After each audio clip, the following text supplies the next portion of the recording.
Now we have accepted everybody, so everybody should be already connected and here. Okay, thank you.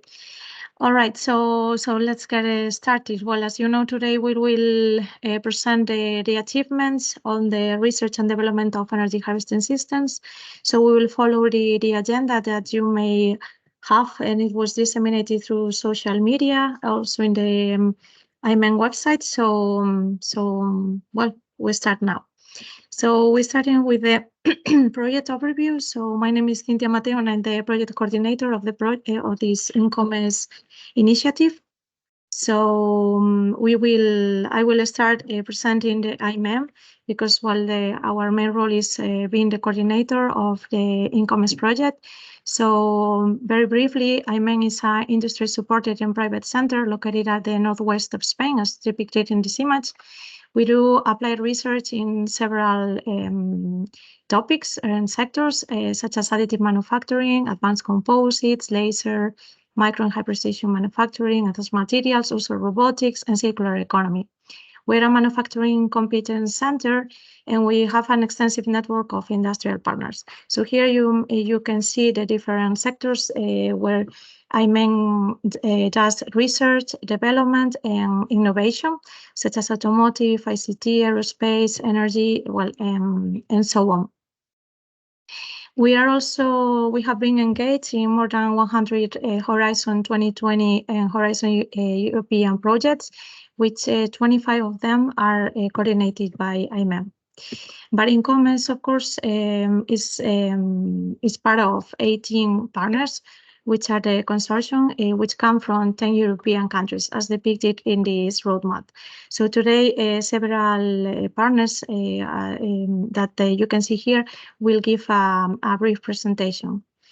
So, what about the motivation to start this project? So, first of all, we want to be aligned with European goals, and this means to be aligned with increased energy efficiency, reduction of CO2 emissions, and circular economy. Also, because there is still a limitation regarding the commercial and available smart materials systems that, well, as you know, they have been already demonstrated their abilities to harvest and store energy and even generate it. But of course, the limitation is still a drawback, because of several problems such as reliability, recyclability, and dependence on rare elements or lead, which is a main concern. And also manufacturing cost issues. So there's a need of novel ways of using, harvesting, and storing energy. So this part is where InComEss plays the role, because it's focused on development of cost-efficient, high-performance energy harvesting systems with enhanced recyclability.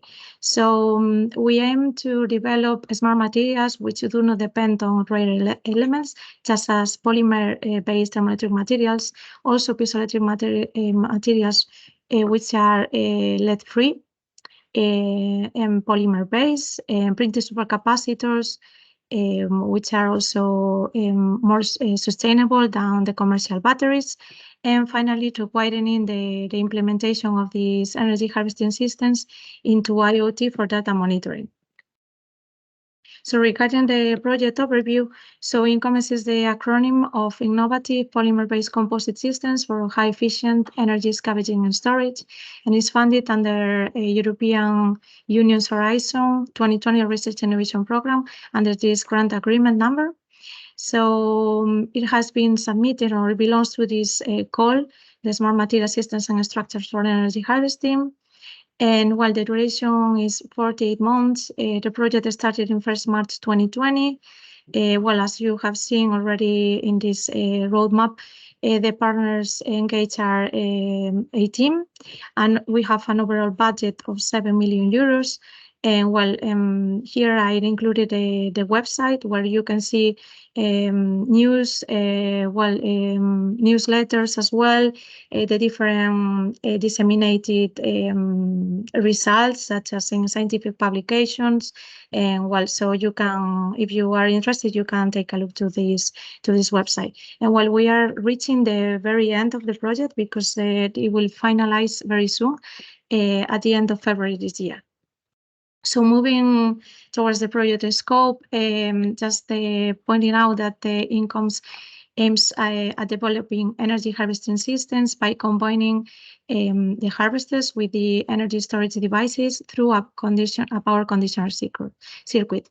So this means that the energy harvested by the smart materials such as piezoelectric, thermoelectric, and thermopiezoelectric can be transferred in maximizing the energy towards a monolithic supercapacitor, which will store the energy to finally feed, to be used, for feeding wireless sensor nodes. So as you see here, fiber optic sensors are the target in the building in aeronautic use case, while MEMS sensors will be powered and are tested in the automotive use case. So this will help us also to reduce the CO2 greenhouse emissions, and while we are aim also at developing high recyclable devices such as energy harvesters and energy storage components. So regarding the work performance achievements, that's a very brief slide regarding the energy harvesters or prototypes developing the project. So you see here the piezoelectric cantilever or prototype that has been developed that is lead-free and based on PVDF. That will be demonstrated in these both use cases, a thermoelectric generator or thermoelectric patch, which is polymer based, mainly based on polycarbonate, to satisfy the requirements on the aeronautic use case. So in this prototype, it is assembled the PNN type polycarbonate composites, while another prototypes have been developed towards satisfying the specifications of the automotive use case. For this use case, PIC has been selected. Well, I will not go into very much detail because there will be some presentations regarding these devices as well as the energy storage, but just to you can see the printed monolithic supercapacitors that have been developed in the project, which were mainly based on polyaniline graphene electrodes or graphene, and they have been developed through screen printing technologies, and also were able to produce at large scale by using roll-to-roll printing processes. So this slide depicts the energy harvesting systems. So we aim by the integration of the energy harvesters, power conditioner circuit, the supercapacitors, and wireless sensor node. So in this sense, the power conditioner circuit plays a key role because, well, as pointed out before, it maximizes the energy that can be harvested through this harvesting the available mechanical vibrations or thermal waste different temperature, and can be in this power conditioner circuit when this takes this energy and sends this to a super cap. So all the energy is stored until reaching a maximum capacity, and then this energy can be fed for powering this wireless sensor node. So as you see here, the piezoelectric generator will be demonstrated in the aeronautic and building use case, and for that is aims at powering fiber optic sensor nodes. So for this, a miniaturized fiber optic sensor interrogator has been developed in the project, and while there will be a specific presentation regarding this device and all the developments done. While the thermoelectric generator has been tested in the automotive use case for powering a wireless MEMS sensor node. So you can see here a prototype of a fuel level sensor. And while it might be pointed out that all the wireless sensor node transmit the data of the sensors by Bluetooth to an IoT gateway, so it is possible to see all the data in the different use cases as depicted in this scheme. And while here is presented the energy harvesting system of the complete system of the whole integration thanks to the generator, supercapacitor, and PCC. So the demonstration of the energy harvesting systems will be in the building use case. So which aims at harvesting the mechanical vibrations on the facade, as you see here, by the different configurations of piezoelectric cantilevers that will be attached to the facade, and for powering fiber optic sensors and for data monitoring. So I will not go into very much detail because Laura from Foki will present the results done in this use case.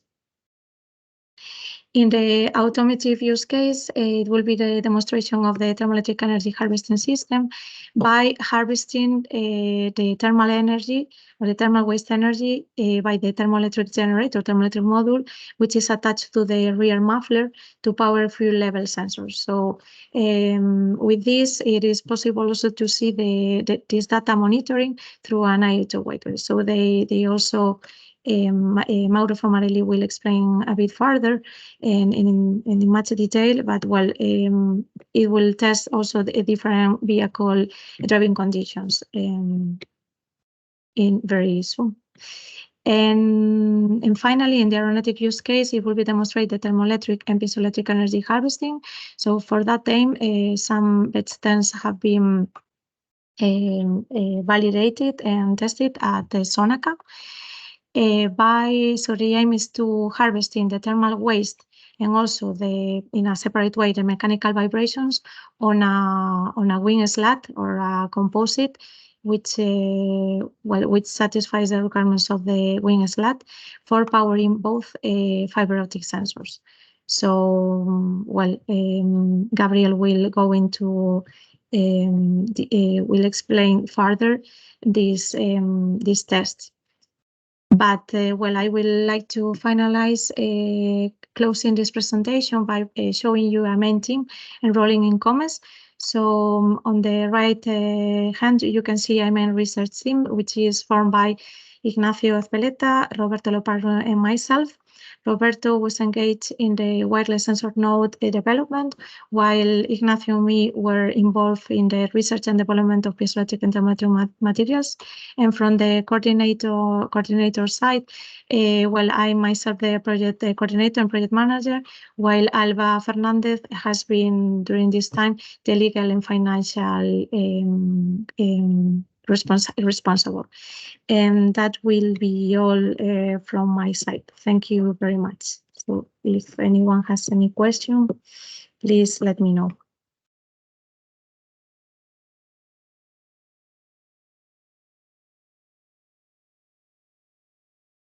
Okay, if not, since right now it's 9:15, maybe we can, I will give the floor to Amanda from Senti.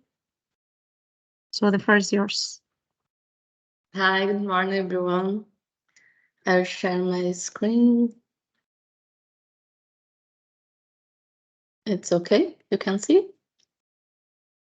Yeah. So, good morning and welcome to the workshop of the InComEss project.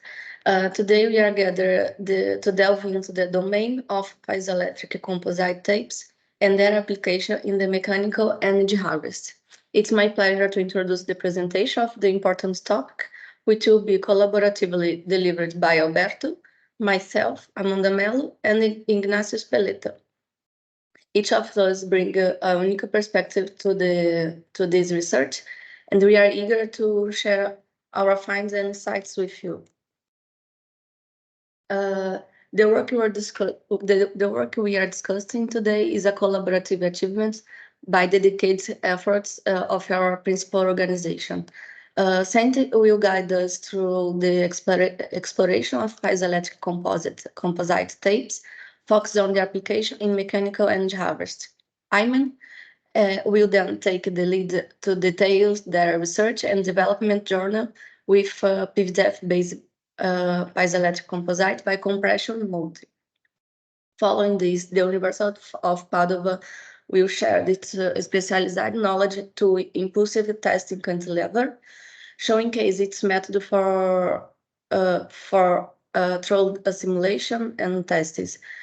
Lastly, we want to highlight the smart materials contribution to the assembly of the piezoelectric tapes onto the cantilever as a crucial step in bringing piezoelectric technology to practical use.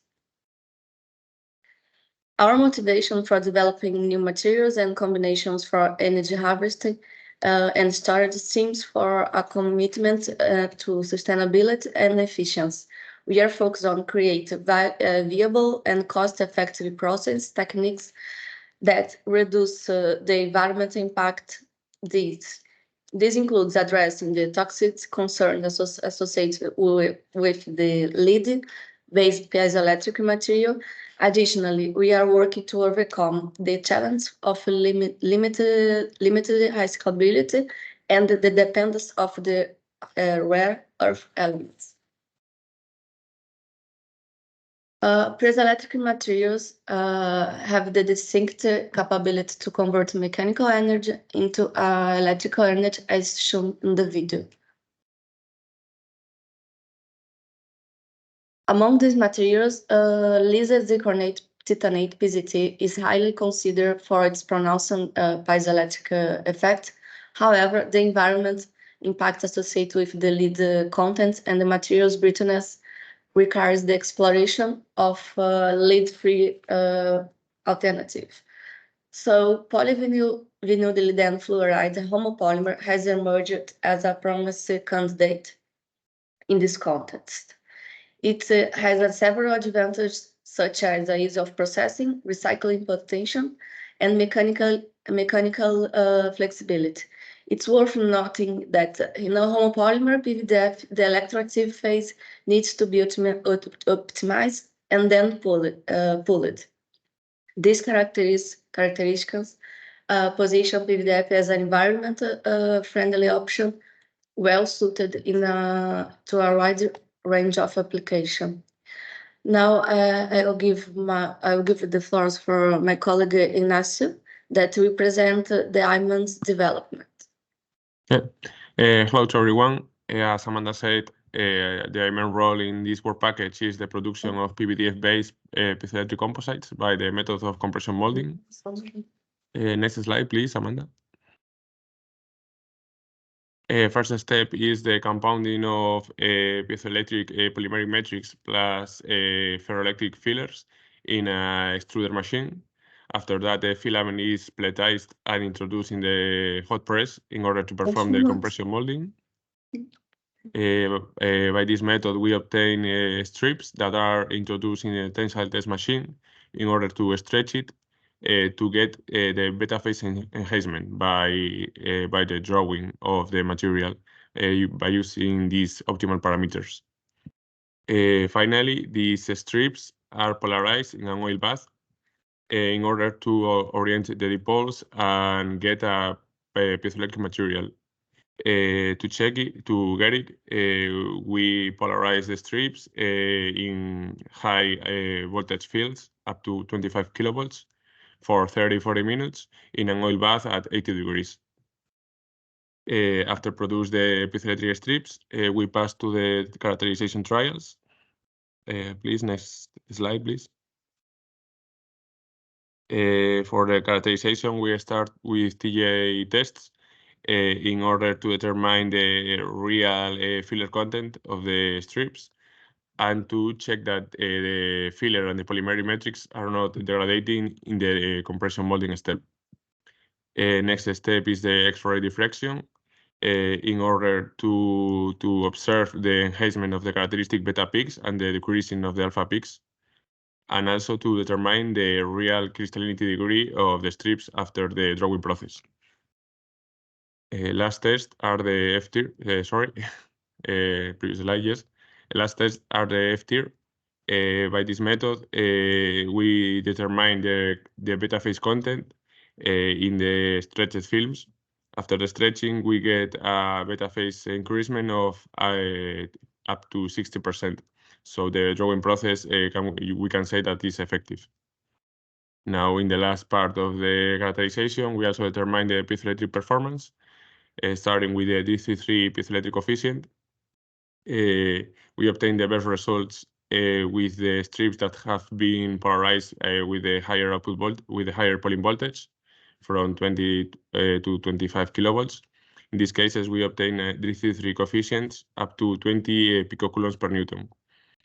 We also perform tensile tests in the elastic region of the material by applying periodical cycles from 1 Newton to 80 Newtons and repeating this up to 20 cycles. Simultaneously, we connect the strip to an oscilloscope and we measure the peak-to-peak voltage, as you can see in the left pictures. These results led us to a good piezoelectric performance, getting output voltage up to 20 to 25 volts in the strips that have been polarized with 25 kilovolts for 30-40 minutes. And we also observe a linear correlation between the speed rate and the output voltage. And that's all from my side. Thanks.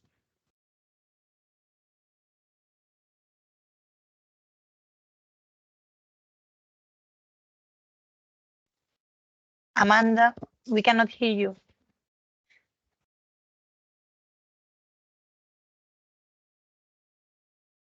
Okay. Yes, now yes. Now it's okay. Now I will present the piezoelectric composite tapes for it's not sharing.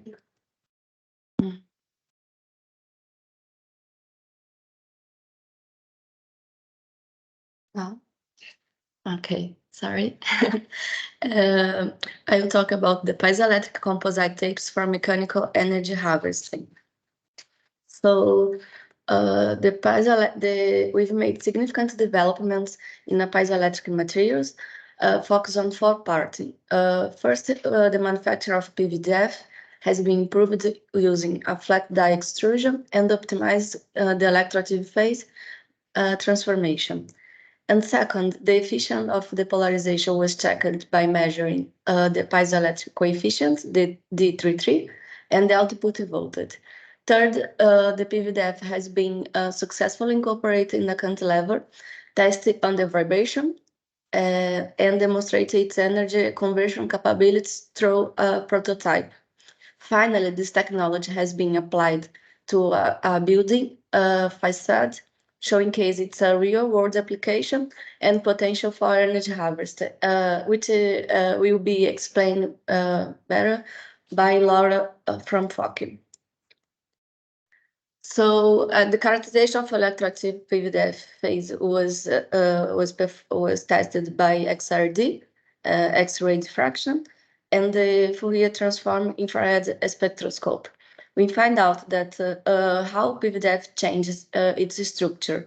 We could discern the beta phase from alpha phase by the data depicted in blue at the left side, which showed intense peak in XRD and a strong absorbed band in FTRR.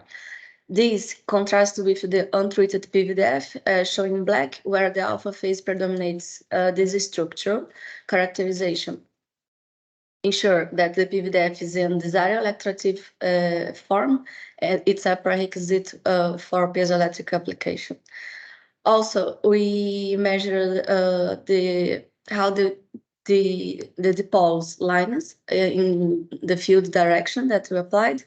Our results showing the simple bar graph confirm that the PVDF aligns really well with and give us a response of D33 around 20 picocoulomb per Newton.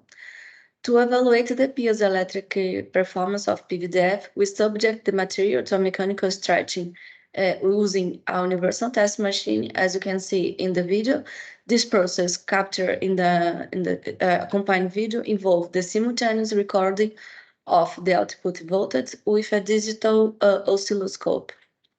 The output voltage average reached up 30 volts. By verifying the reproducibility of the method, the tapes were selected for further investigation in a real-world application, such as the aeronautic and the building use case that will be explained after. Regarding the results obtained for the tapes, now you are the tapes were integrated in a cantilever manufactured by smart partners. In exploring the piezoelectric properties of our materials, we have designed a setup that allows us to produce controlled vibration with precise adjustment in the frequency. Our test was performed at 40 Hz, which is the resonance frequency for our cantilever. The test was performed for each tape. We have connected each tape to oscilloscope, and the output voltage we can see in this graph at the right side. The average of peak-to-peak reached was around 12 volts for each tape, which show that this material capability and also refine our understanding to know how the material behaves in another stress application. After assembling the cantilever, 3 distinct configurations of piezoelectric cantilever was investigated: parallel, series, and stacked in series. In this video, it's possible to observe the piezoelectric cantilever response to the vibration stimulus, as well as the specific frequency the output voltage was maximized. We called it resonance frequency. This different design can enhance the output voltage and the energy efficiency by distributing strain more effectively across the piezoelectric cantilever.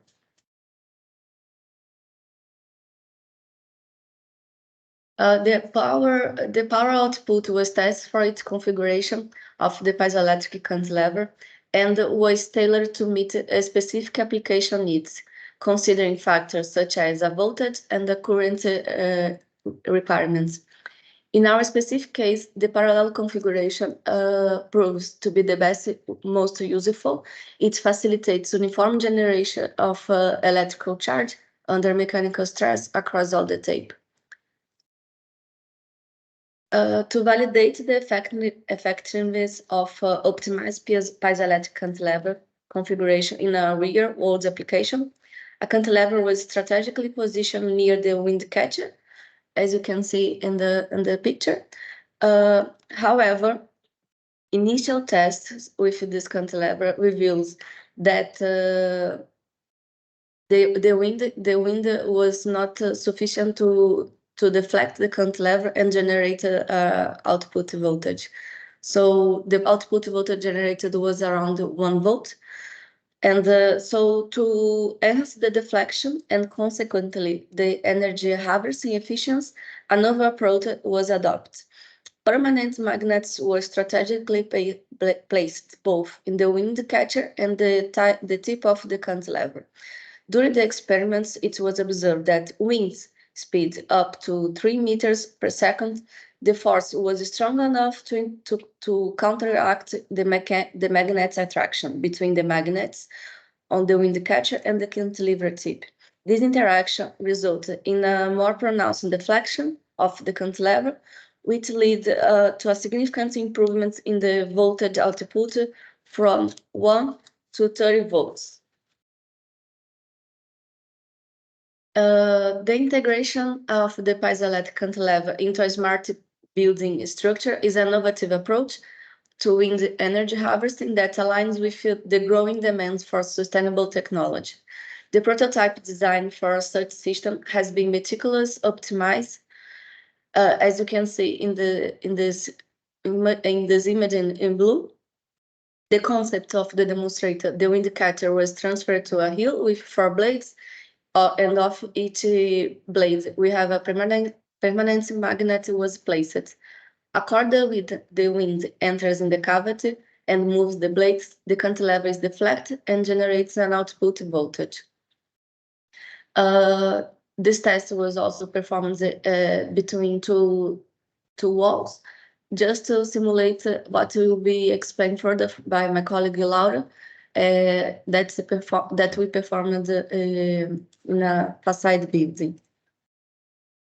So, but yes, now I will introduce, I will give the floor for Alberto Doria that will explain his developments.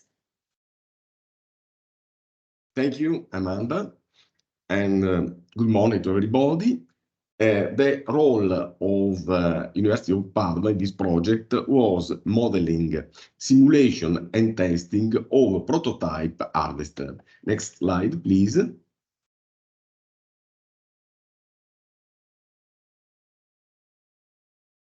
In particular, this presentation deals with a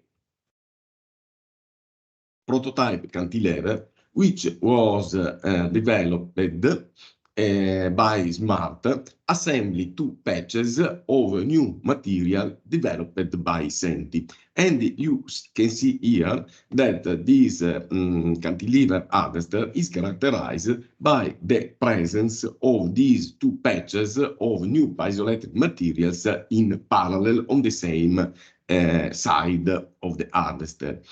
And our job was modeling, simulation, and identification of this device. And first of all, we developed a multiphysical mathematical model of this device, taking into account the particular features. You can see here in this slide both the mechanical layout and the electrical layout. We derived from our mathematical model the frequency response function between the output, which is the generated voltage, and the acceleration of the base of the harvester, which is the input. It is related to the vibration, for example, of the building.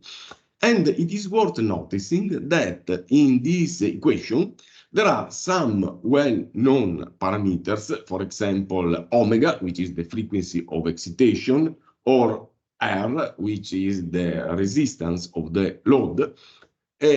But there are also 2 parameters, which are Q1 and Q1, which are, next please, the forward and backward piezoelectric coupling terms, which do depend on geometric properties, but also on the piezoelectric constant of the new material, which is unknown. In particular, they depend on the constant, piezoelectric constant E31, which characterize the piezoelectric behavior of a thin layer of piezoelectric material in bending. Therefore, if we have an experimental value of the frequency response function with a best fitting, we can identify the piezoelectric property of the new material. And this was the next step. Next slide, please. We, in order to measure the frequency response function of the prototype cantilever that you can see here, we adopted the impulsive testing method that we developed here at Padua University. With this method, the cantilever harvester, this one, is mounted at a free end of a suspended bar, and an impulse force is excited on the opposite end of the bar by means of this special hammer, which is used for model testing. Moreover, here we have at the base of the cantilever a small accelerometer which measures the input. The input is the acceleration of the base, and the output, you can see here, is the generated voltage. Next, please. Thank you. This slide shows experimental results. In particular, this plot shows the records of measured voltage in 7 tests, and you can see that the tests are rather repeatable. Then, on this side, this plot represents the modulus and the phase of the measured frequency response function. And the important thing is that you can see here, at about 14 Hertz, a tall and very distinct peak, which represent the first mode of vibration, which is chiefly excited by the hammer. Hence, we carried out a best fitting of the measured frequency response function, the blue curve, by means of our model. And we obtained a good fitting, and the best results were achieved when we used this value of E31, which is 0.04248 coulomb per square meter. And actually, this is the identified value of the piezoelectric constant of the new material, which was one of the targets of this analysis. Thank you very much for your attention. Thank you, Alberto. So just to summarize, the piezoelectric composite tapes designed for mechanical energy harvest have been successfully produced with a sustainable and efficient process. These tapes are made entirely from lead-free materials, significantly reducing the reliance on limited natural resources. Thank you all for your attention, and we are open to the question. Here is the InComEss teams, and thank you. Yes, so if anyone has a question, maybe it's better to post it in the chat, because we're a few minutes in with delay. So if that's okay for you, Amanda, Alberto, and Ignacio, we can move forward towards the next presentation, which will be started by Dr. Beate Krause. So wherever you want, the floor is yours. Okay. There is a question in the chat if you want to answer it before to start. Excuse me, Alina. Beate, excuse me.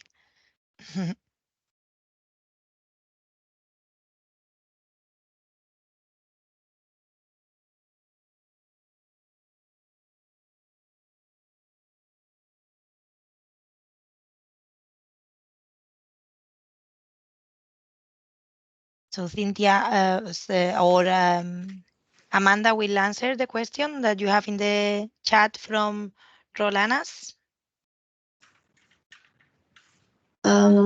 Yes, the question was, what is the difference in the 3.3 between the molded PVDF and the PVDF biaxial ceramics?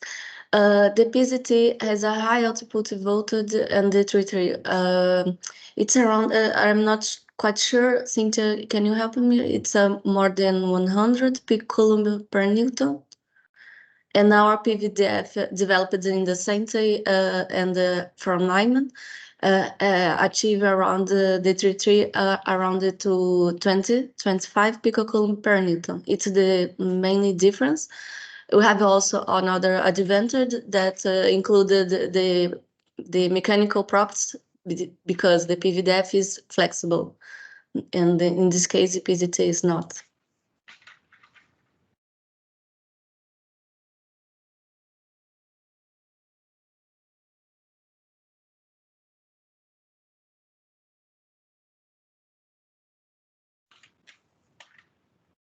Yes, Beate, whenever you want, you can share your presentation, and please, the next questions, if they can be answered through the chat, it will be best, so we are not delaying the next presentations. Thank you.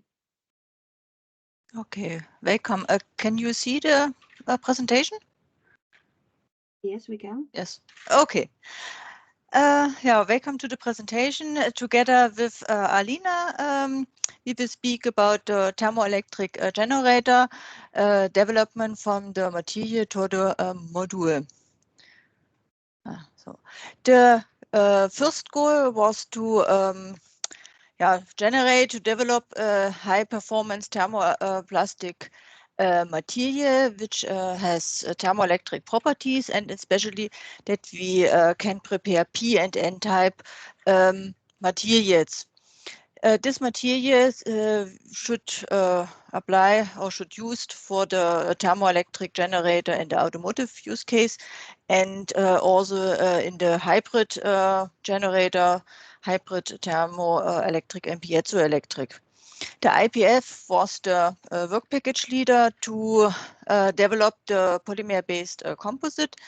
The selection of the polymer type in dependence on the use case was an important step. And after that, we developed recipes to get P and N type materials, and we prepared the composites in small scale by made compounding. And the next step was the upscaling together with Ayman. And Ayman could produce this composites continuously by made extrusion. And in this step, we optimized also the recipe. The other partner, Alina. Yes, good morning.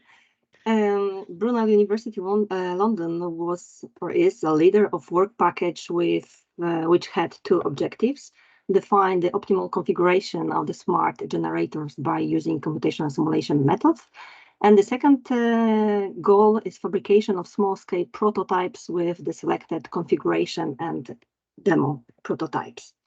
The first task was carried out by Heat Pipe and Thermal Management Research Group led by Professor Hussam Johara, Brunel University London, and we focus on simulation of thermoelectric effects and thermal response inside the TEG and the development of models detailing the thermoelectric performance of the developed materials.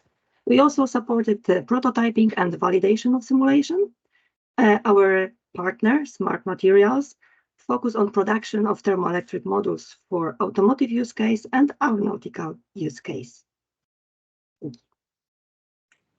So our motivation was the development of a new eco-friendly and cost-efficient material.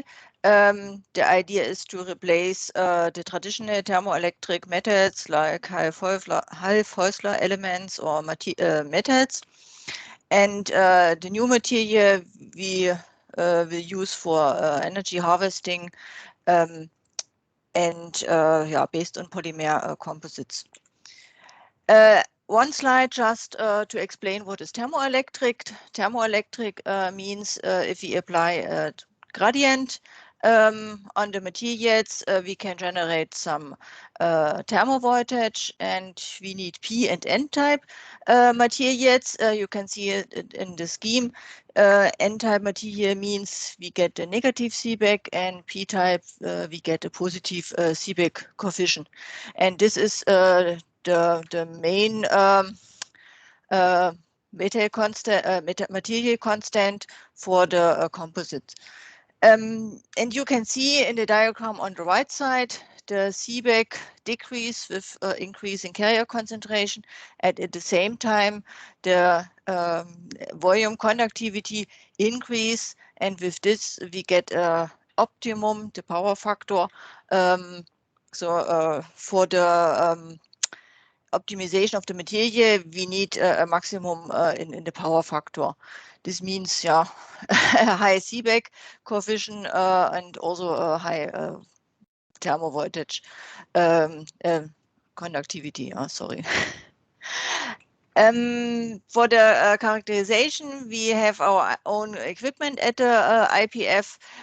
We can measure between heatable copper blocks, the generated thermovoltage, and in the same equipment we measure also the resistance of the solid samples, but also before in the first step we can characterize the powder as the conductive fillers we plan to incorporate in the composite material.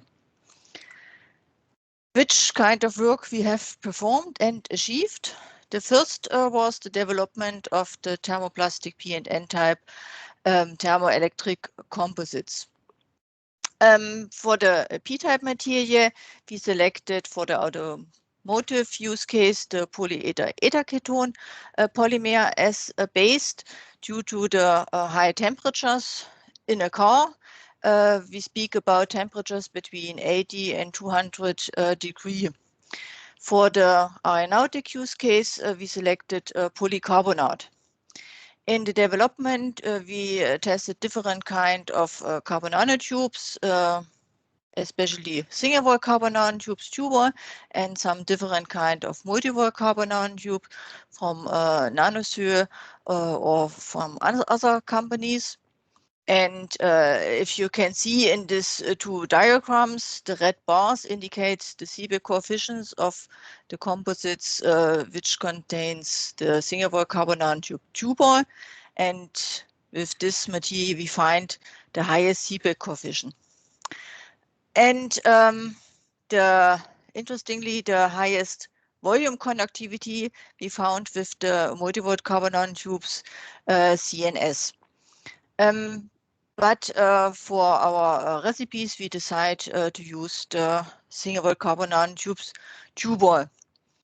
And in the next slide, you see the recipes or the development for the N-type material. For the generator, we need the N-type material for the pairs. And for both polymer composites, we were able to add polyethylene glycol. And only with single-wall carbon nanotubes, we get a negative Seebeck coefficient. And you can see if we increase the polyethylene glycol content up to 3 or more weight percent, we get nearly a constant range of Seebeck coefficients around -30 for the PC, and between -30 and -40 microvolt per Kelvin for the peak composite. And with this knowledge, we started with the large-scale production by Iman. Iman used the Harker twin screw extruder for the continuous preparation of the composites. And in the table, you can see the recipes. You see we used more than 2 weight percent of single-wall carbon nanotubes. And at the end, for the N-type material, 15 weight percent of polyethylene glycol.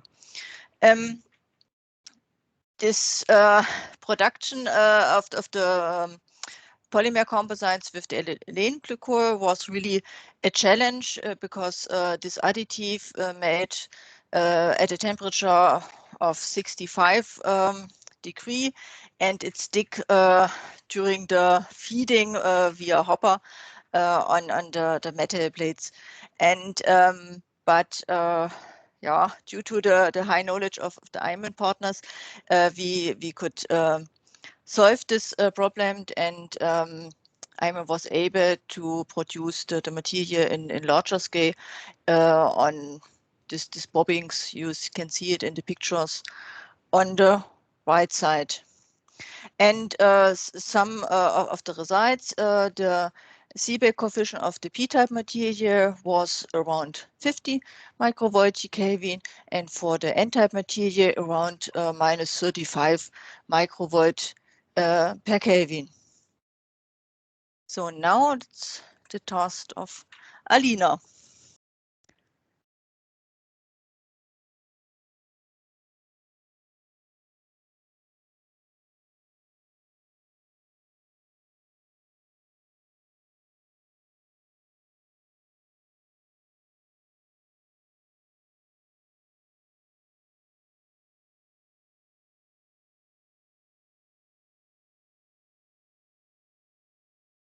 So I guess there's a problem of connection.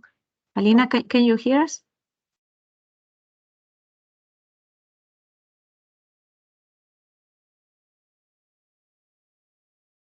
So it seems the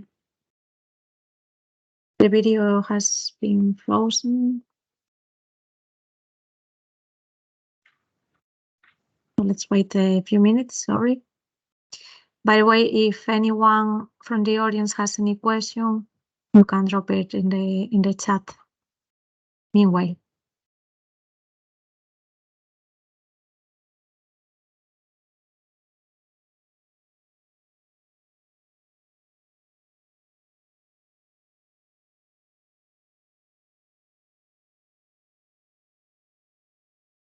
Hello? Can you hear me? Yeah, I'm Alina's sorry. back. I was reconnected. I don't know what's happened. I'm here. Okay, so Brunel University London focus on configuration design of thermoelectric generators. And as you probably know, numerical modeling allows a significant reduction in the time and cost involved in the optimizing TEG systems compared to the experiment. So to achieve our goals, COMSOL multiphysics software was employed to undertake an finite element analysis. This software allows to analyze all phenomena occurring in the TEG at the same time. The model preparation was carried out in a multi-stage process. For each of the models developed in the project, the methodology, which you can see on the right-hand side, was applied. So at the beginning, we set up the model environment, then create the geometry of our generators. After that, we had to define the materials properties which came from our partners. Then we had the boundary condition assigned very precisely for each target application. We create the mesh, run the simulation, and then we could focus on the post-process the results of our simulation. Next slide, please. Excuse me for my voice today.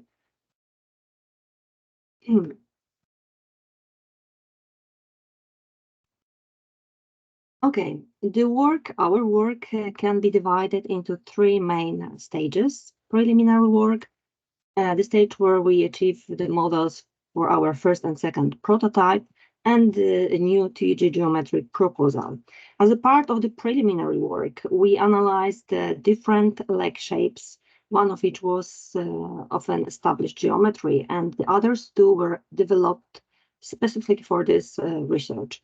We also prepared a simulation showing the different methods of connecting thermoelectric modules, series in parallel, and their effects on internal resistance and electrical potential difference. Furthermore, we prepared a simulation in which we investigate the effect of strip dimensions on the output power and internal resistance. The first small-scale prototype consists of 20 pairs PNN type material, and for the assumed properties, the predicted electric potential difference was 74 millivolts for the temperature difference around 56 Kelvin and 277 millivolts for the temperature difference 211. We also determined the internal resistance and generated power output for two leg lengths, because we had two modules of the small-scale prototype with the leg lengths 10 and 20 millimeters. And for the 10 millimeters leg lengths, we predicted 8.1 nanovolts, the power output. The second small-scale prototype consists of 30 pairs.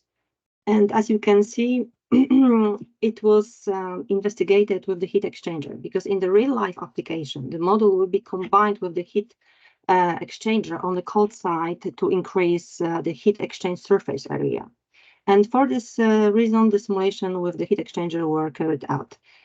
What is important that the configuration of those two small-scale prototypes was limited due to the manufacturing process. All elements was handily assembled. So it was decided to analyze, to prepare another model with the situation in which there is no constraint related to the production process. That's why we create the new model of TEG. This model consists of 128 pairs. And as you can see, the simulation results show that the predicted electrical power for a single TEG model was around 20 microwatts, and it was compatible with MEMS power for automotive application. Next slide, please.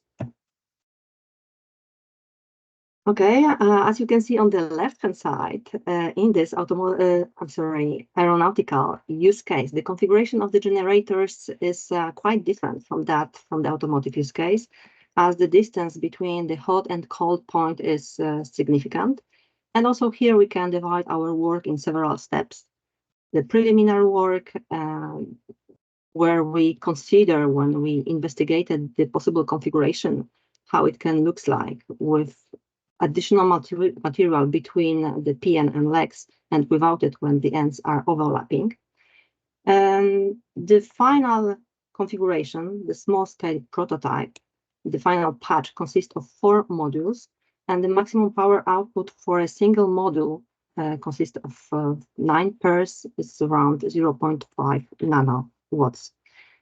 In our simulation, we defined the very well laboratory test, so you can see the validation of the models show the high data reliability. And as in the automotive use case, the configuration of this small-scale prototype also was limited due to the manufacturing process. So we decided to prepare another additional analysis to create another additional model of TEG for aeronautic application. However, the results were not as promising as we would have expected. Next slide, please. Now I will show you the preparation of the prototypes. First, we start with the automotive use case. We had an idea how we can put the legs together, and we developed this kind of mask, and we put the sticks in between. And this cube was filled with resin.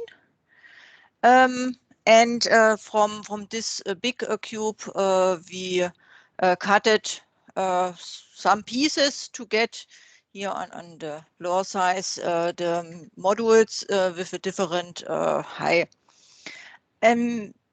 You see on this picture that we Smart especially prepared a kind of mask, and with this mask in between we can sputter with gold or put conductive silver in between. This is the connections between the legs. And this we learned from the simulation that it's better not to overlap the materials. It's better to have some gold, silver or something in this way in between. Okay, and then in our lab, I constructed a testing device. On the bottom is a cold metal block. Here you can see the module, and on the top is a heatable plate coated with ceramic. We press it together with this clamp, and then here are some cables, and this module is connected to the multimeter to measure the voltage. And here in this diagram, we tested that we heated up around 200 degrees. This was the limitation of the resin, and cool down by waiting, unfortunately. But you see that we can reach with the highest high of the module voltage of nearly 250 millivolt with a temperature difference of 175 Kelvin. And if the high was lower, then also the generated voltage was lower. Okay, and the second demonstrator also created by Smart. Smart put the black legs on this polycaptan or polyimide film, also captan, and these white points or the marking is P or N type material. It's not so easy this handling with the small pieces, and here heating elements were put on this thermoelectric module, and some voltage was measured together with the current. And unfortunately, with this module, we generated only some nanowatts, but maybe in the next module we can improve this results. So yeah, let you thank for your attention. And if you have questions, please tell us.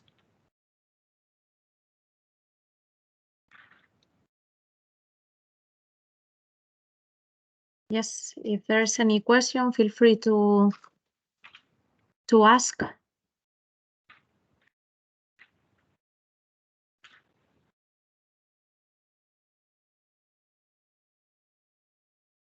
Okay, so if not, you can always drop it in the chat and my colleagues will happily respond to you. So if that's okay, maybe we can move towards the next presentation. So the wireless low power fiber optic sensor interrogator presented by Vincent, Doctor. Yes, good morning. Let me share my screen. Everyone can see it now. Good. Yeah, so welcome. I'm Vincent. I'm a researcher at Photon First and involved in the InComEss project. Did most of the work in the last phase of the project. Yeah, so short on who we are and what our role is within InComEss. So Photon First is a company that produces sensing solutions based on photonic integrated circuits. We have unique knowledge and competence in-house to build the measurement systems based on the optical chips. And those measurement systems, they can measure fiber break rating sensors along an optical fiber. I'll explain that later. We are located in Alkmaar in the Netherlands.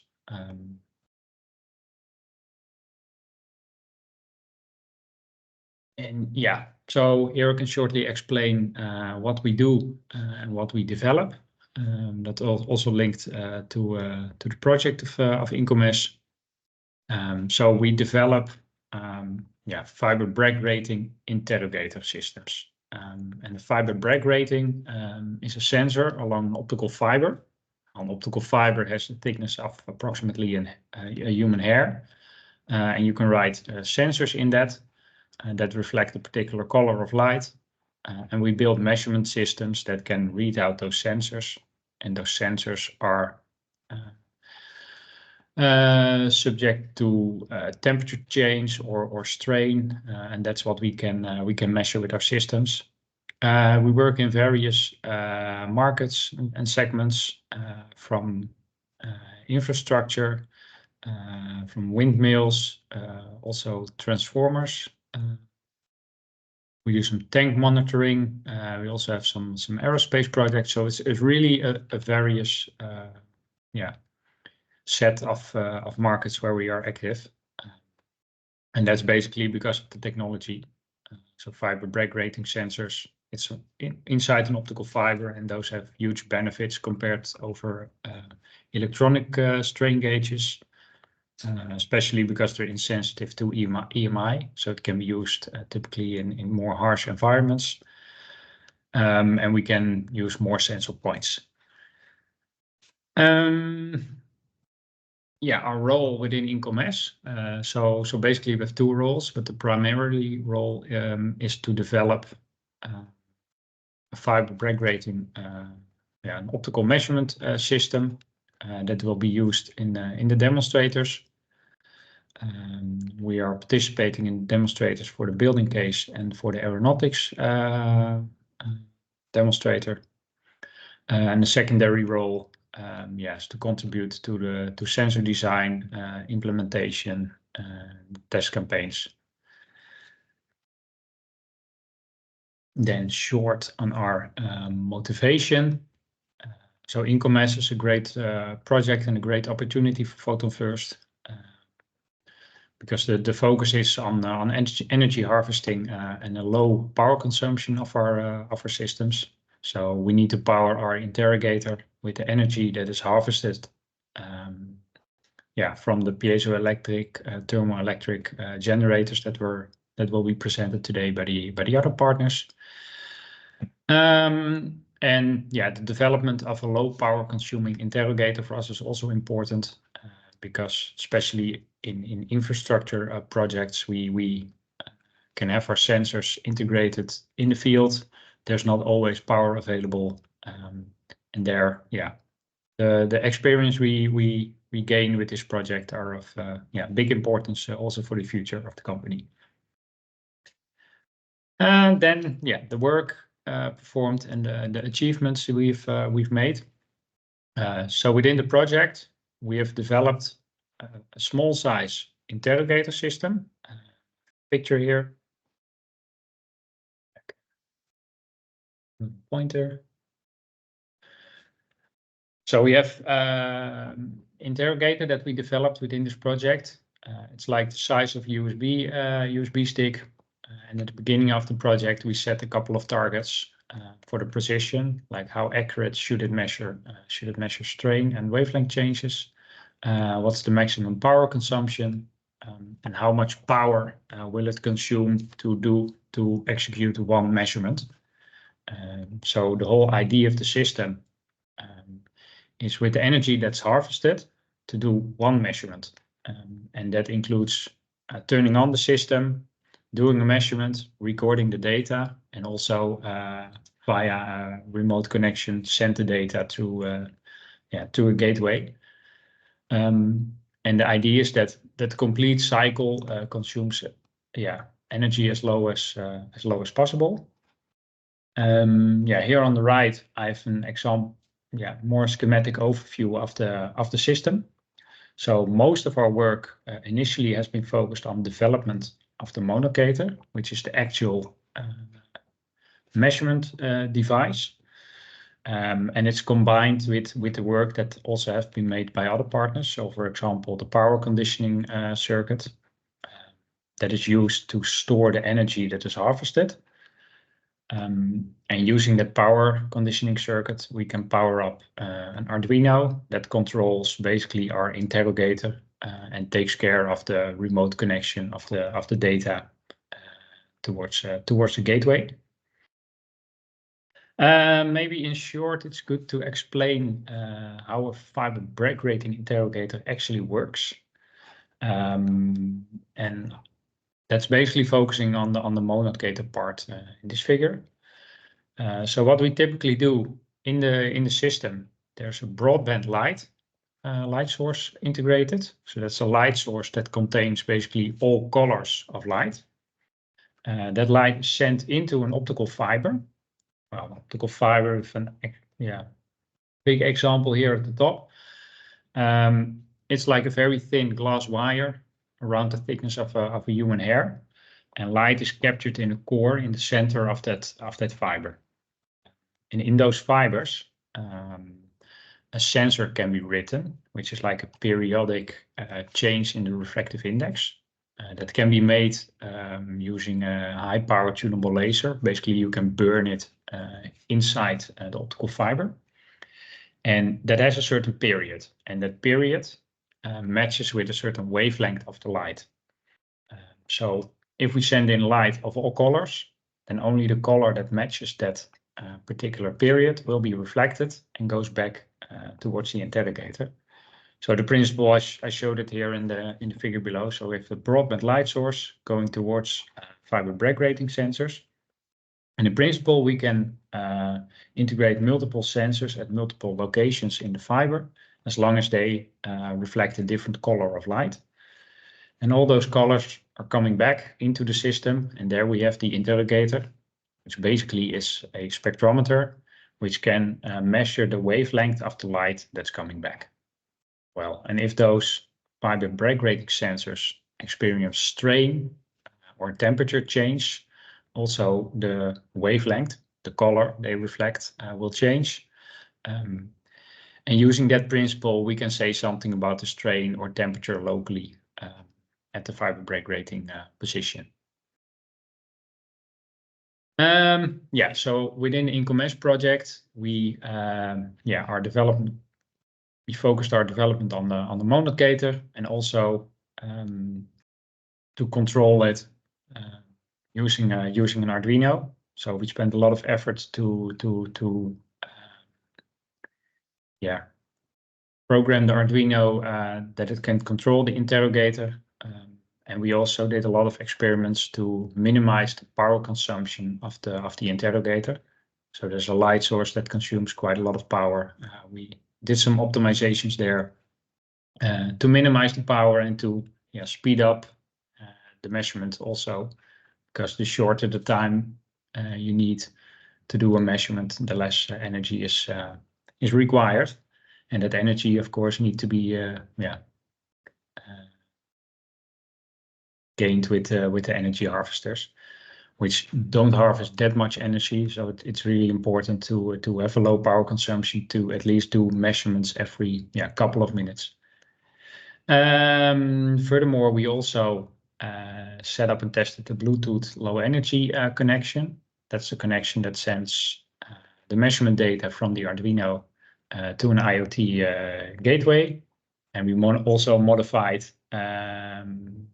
the software on that gateway slightly to also display our measurement data on the display of the device itself. And later this will be sent to a cloud where we can see the data. Well, in the middle we have a picture of the first demonstrator. So the first time we connected all the equipment together. So we have in red here the interrogator, USB stick size. We have the Arduino, an RS485 driver, and we have optical sensor here as a test connected. And this was the first moment we got the whole setup working. Furthermore, we spent quite some time on optimizing the power consumption. And we also, in the end, measured the power consumption of the device. So here we have a timing diagram with the amount of current that is consumed by the whole setup. So initially we started up, the Arduino is starting up, the monocator is starting up, and then after 50 milliseconds we turn on the light source that sends light towards the fiber break rating sensors.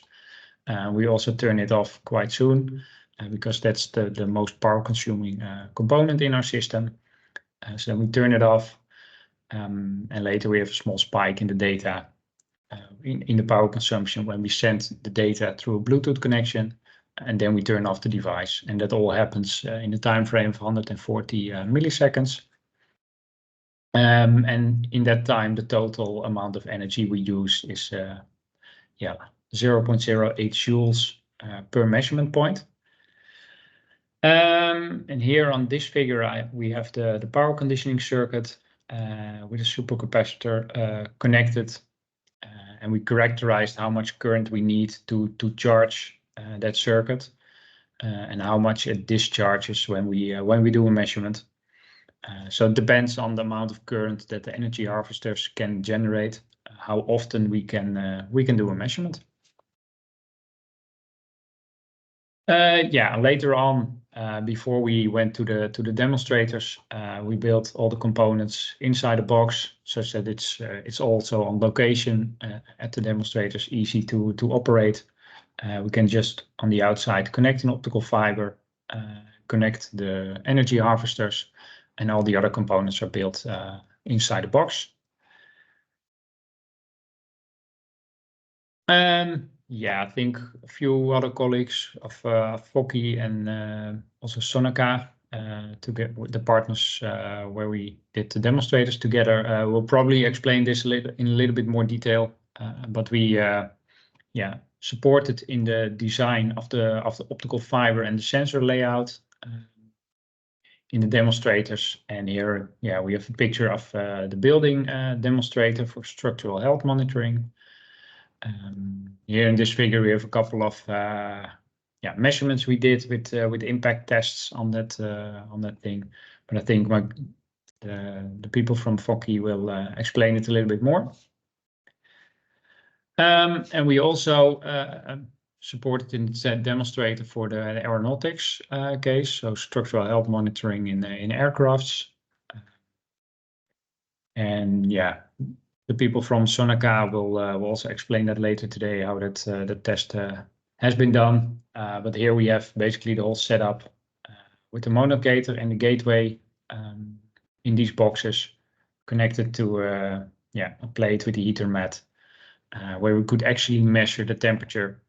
And as a comparison, also the temperature has been measured using thermocouples to verify if the data is correct. And that's more or less our role within this project and the activities we executed. Are there any questions?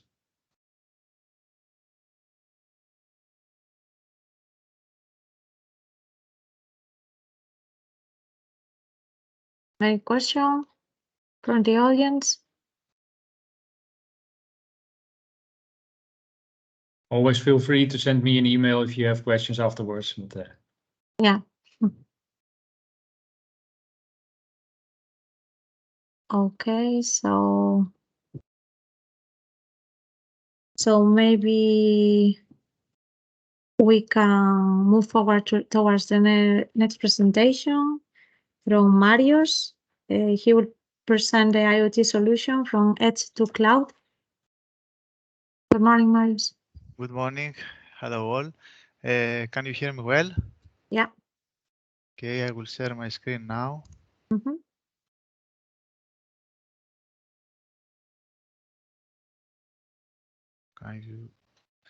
Can you see it?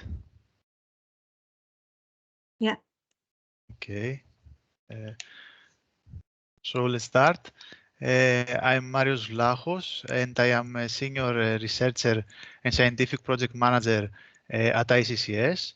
Today, I'm going to present you the IoT solution developed in the scope of InComEss project in order to integrate edge with cloud. Before starting, let me introduce ICCS to you. ICCS is a non-profit academic research body established in 1999 and located in Athens, Greece. Its main research development activities includes telecommunication, computer systems, sensors, Internet of Things, artificial intelligence, for hardware and software applications in the fields of smart manufacturing, intelligent transport systems, environmental monitoring and Earth observation, and biomedical engineering. The personnel of ICCS consists of academic staff, around 80 university professors, 40 senior researchers, and more than 500 researchers in 20 laboratories. Also has coordinated and participate in numerous research and development activities in the framework of both European and national projects. Now, the main role of ICCS in the project was the design and the implementation of an IoT solution that can be demonstrated in 3 use cases: building, automotive, and aeronautic. Additionally, CCS contribute to the specification of energy harvesting system in architectural design, in sensing integration, etc. All of these relevant to various tasks of the work package of the project. As already mentioned, one of the main goals of the InComEss project was to design and implement advanced energy harvesting systems capable of powering on while sensor node developed for the 3 use cases. The role of the ICCS starts here, where the measurement data collected by the wireless sensor nodes have to be transmitted to the cloud. So to achieve this, ICCS developed an IoT device called IoT Gateway, which performs this kind of integration between the edge and cloud. Apart from the IoT Gateway, ICCS also developed web interfaces, user interfaces, such as the IoT platform and graphical dashboards for visualization of the measurement data and for monitoring purposes. Thus, our work starts by defining the data flow architecture, the data formats, and the communication protocols need to perform the integration between the wireless sensor nodes and the IoT platform, and fulfilled by designing, developing, and deploy the whole IoT solution. Hopefully, in this work, we have the help of EdgeX Foundry, which is an open source innovative framework. So during the project lifespan, ICCS proceed with these tasks, starting by evaluating the various architectures for the IoT solution and selecting the most appropriate. Proceed with the implementation of the gateway and the IoT platform, and finally performing the interconnection both between the wireless sensor node and the gateway, and the gateway and the IoT platform. So in general, the high-level architecture of an IoT system follows this three-tier module. In the first level, we have the sensors field. With other words, the sensor field is the place of interest where the measurement of specific parameters are observed. And there lives the wireless sensor nodes. The wireless sensor nodes containing sensors and actuators connected with usually low power microcontrollers, which have also embedded network modules on it. The middle level is the edge, which is near to the field, and there devices such as gateways used to gather the data from various wireless sensor nodes and to transmit it to the cloud when a stable internet connection has been established. And finally, the third level is the cloud where the applications live. And provides the users with various features containing visualization, monitoring, decision making, controlling, and furthermore. Now, here are some of the architectures that have been evaluated and tested during the project. We have selected the third, this Bluetooth REST MQTT schema, for two reasons, both for minimizing the power consumption in the side of the wireless sensor node, and also to provide a stable and reliable communication path for transmitting the data from the gateway to the cloud. So the proposed architecture in the side of the interconnection between the wireless sensor node and the gateway utilize Bluetooth low energy. And in the sequel, utilize the EdgeX Foundry, which acts as a mediator between edge and cloud. EdgeX is made up of microservices, each of which run in containers, and these microservices communicate with each other over REST API interfaces. So based on the deployment settings of the EdgeX, the measurement data comes using appropriate REST endpoints, and then after harmonization and formation messages in JSON format, these messages published to a specific topic of an MQTT broker. From this topic, the measurement data are available to the IoT platform via a client initiating in this cloud site. And finally, the measurement data parsed and permanently stored to a time series database using implemented REST APIs. So starting by the wireless sensor node, implement for the automotive use case, we have to say that it consists of two sensors, one for measuring fuel level and one for the 3-axis acceleration. It is based on Arduino Nano 33 BLE, which use this processor. The most significant thing that is worth mentioning is that this wireless sensor node is a ultra low power consumption wireless sensor node. And in order to optimize the power consumption during the project, a lot of research was conducted by our partners in IMEN. This work is mainly focused on gathering consumption measurements using the Power Profiler Kit 2, then constructing the energy profile as shown in the middle of this figure, and then trying to optimize the amount of energy that is wasted in any of these states. As you can see, the most energy spent in setup, in the initialization of hardware and software stack, then in broadcast itself, and finally the smaller portion belongs to the sensing itself.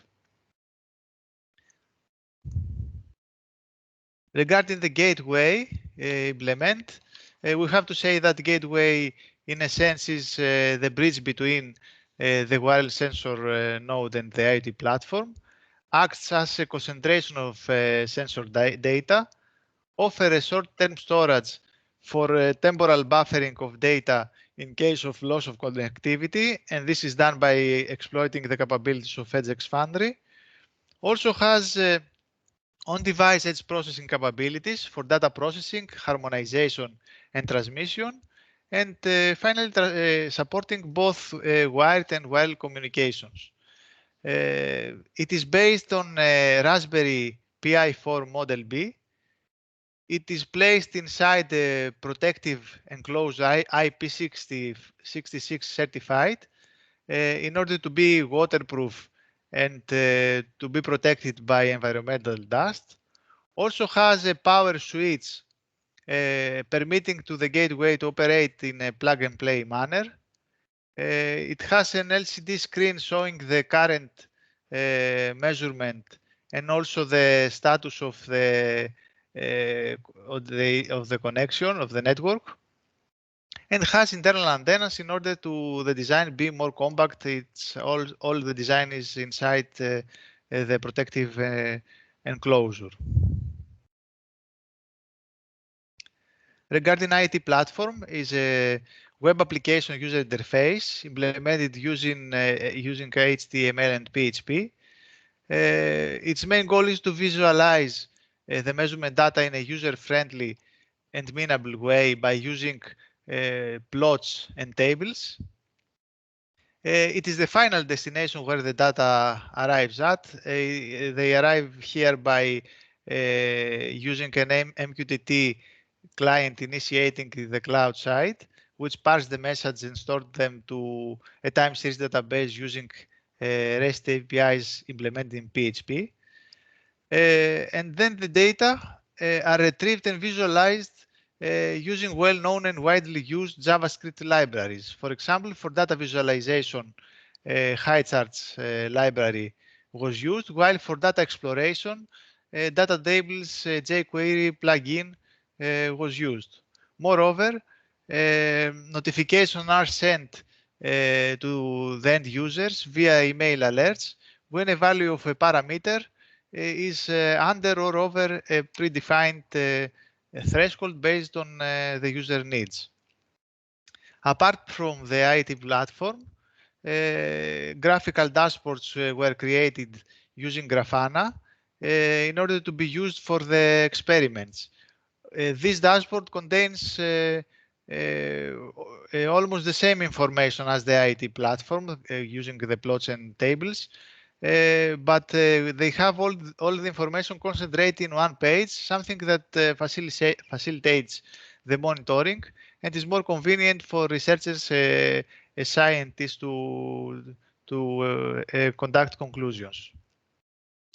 So to conclude, in the scope of InComEss project, a fully automated IoT solution is implemented for the 3 use cases.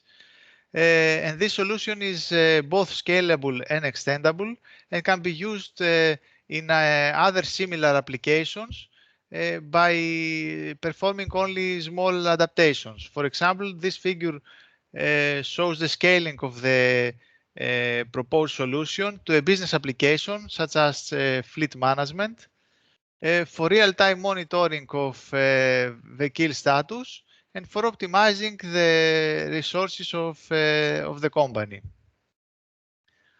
So that's all for the solution implemented in the scope of InComEss project. You can find more details in this publication, our recent publication in the Journal on Internet of Things.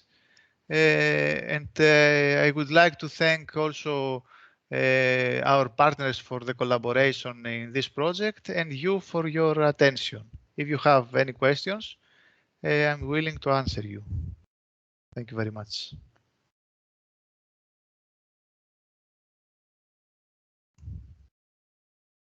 Thank you, Marius. Is there any question from the audience?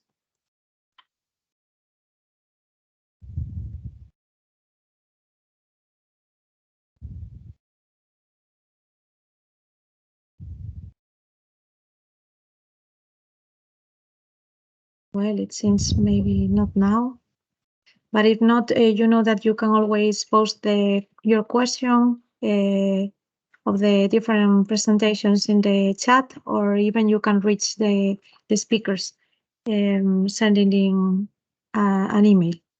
So thank you again, Marius. Thank you too. So we move forward for the next presentation that will be presented by Maria Blecua about the recyclability of InComEss generators. Hi, Cynthia. Thank you for the introduction. I'm going to share my screen. Yeah.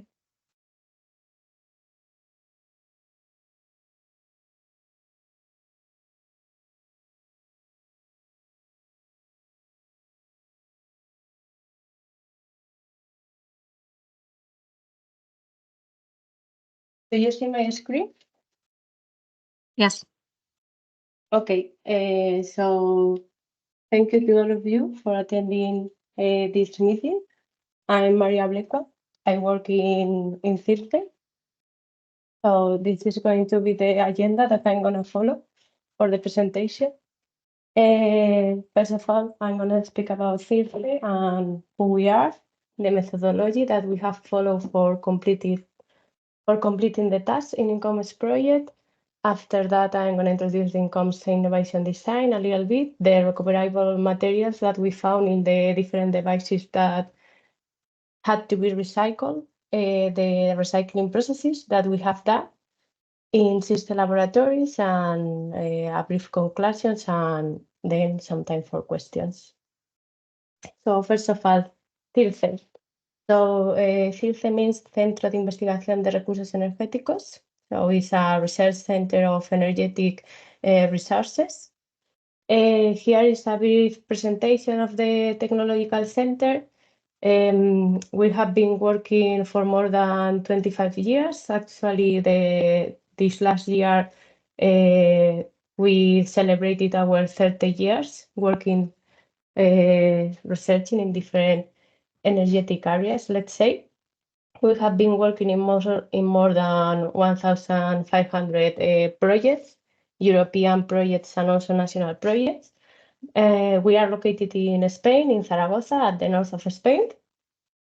And well, the main purpose of CIRCE is to transfer the technology to the industry. So our methodology for working is to try to get all the knowledge from research project and be able to transfer all this knowledge adapted to some industrial cases, specific cases that contact us directly to help them with the problems that they have applying the most recent technologies, let's say. Well, we are more than 250 workers, and we have more than 250 active customers. More precisely, in my case, I'm working in the circular economy group in the team of the recycling technologies. Well, I'm going to explain a little bit this team, the recycling technologies team. We are a team focused on the recycling processes of different wastes. So most of the wastes are energetic wastes, let's say. So for example, we are in different projects working with the wind blades from the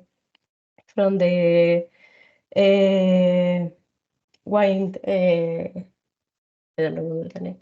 Well, we are working on the recycling of the wind blades, and also in the recycling of the solar panels.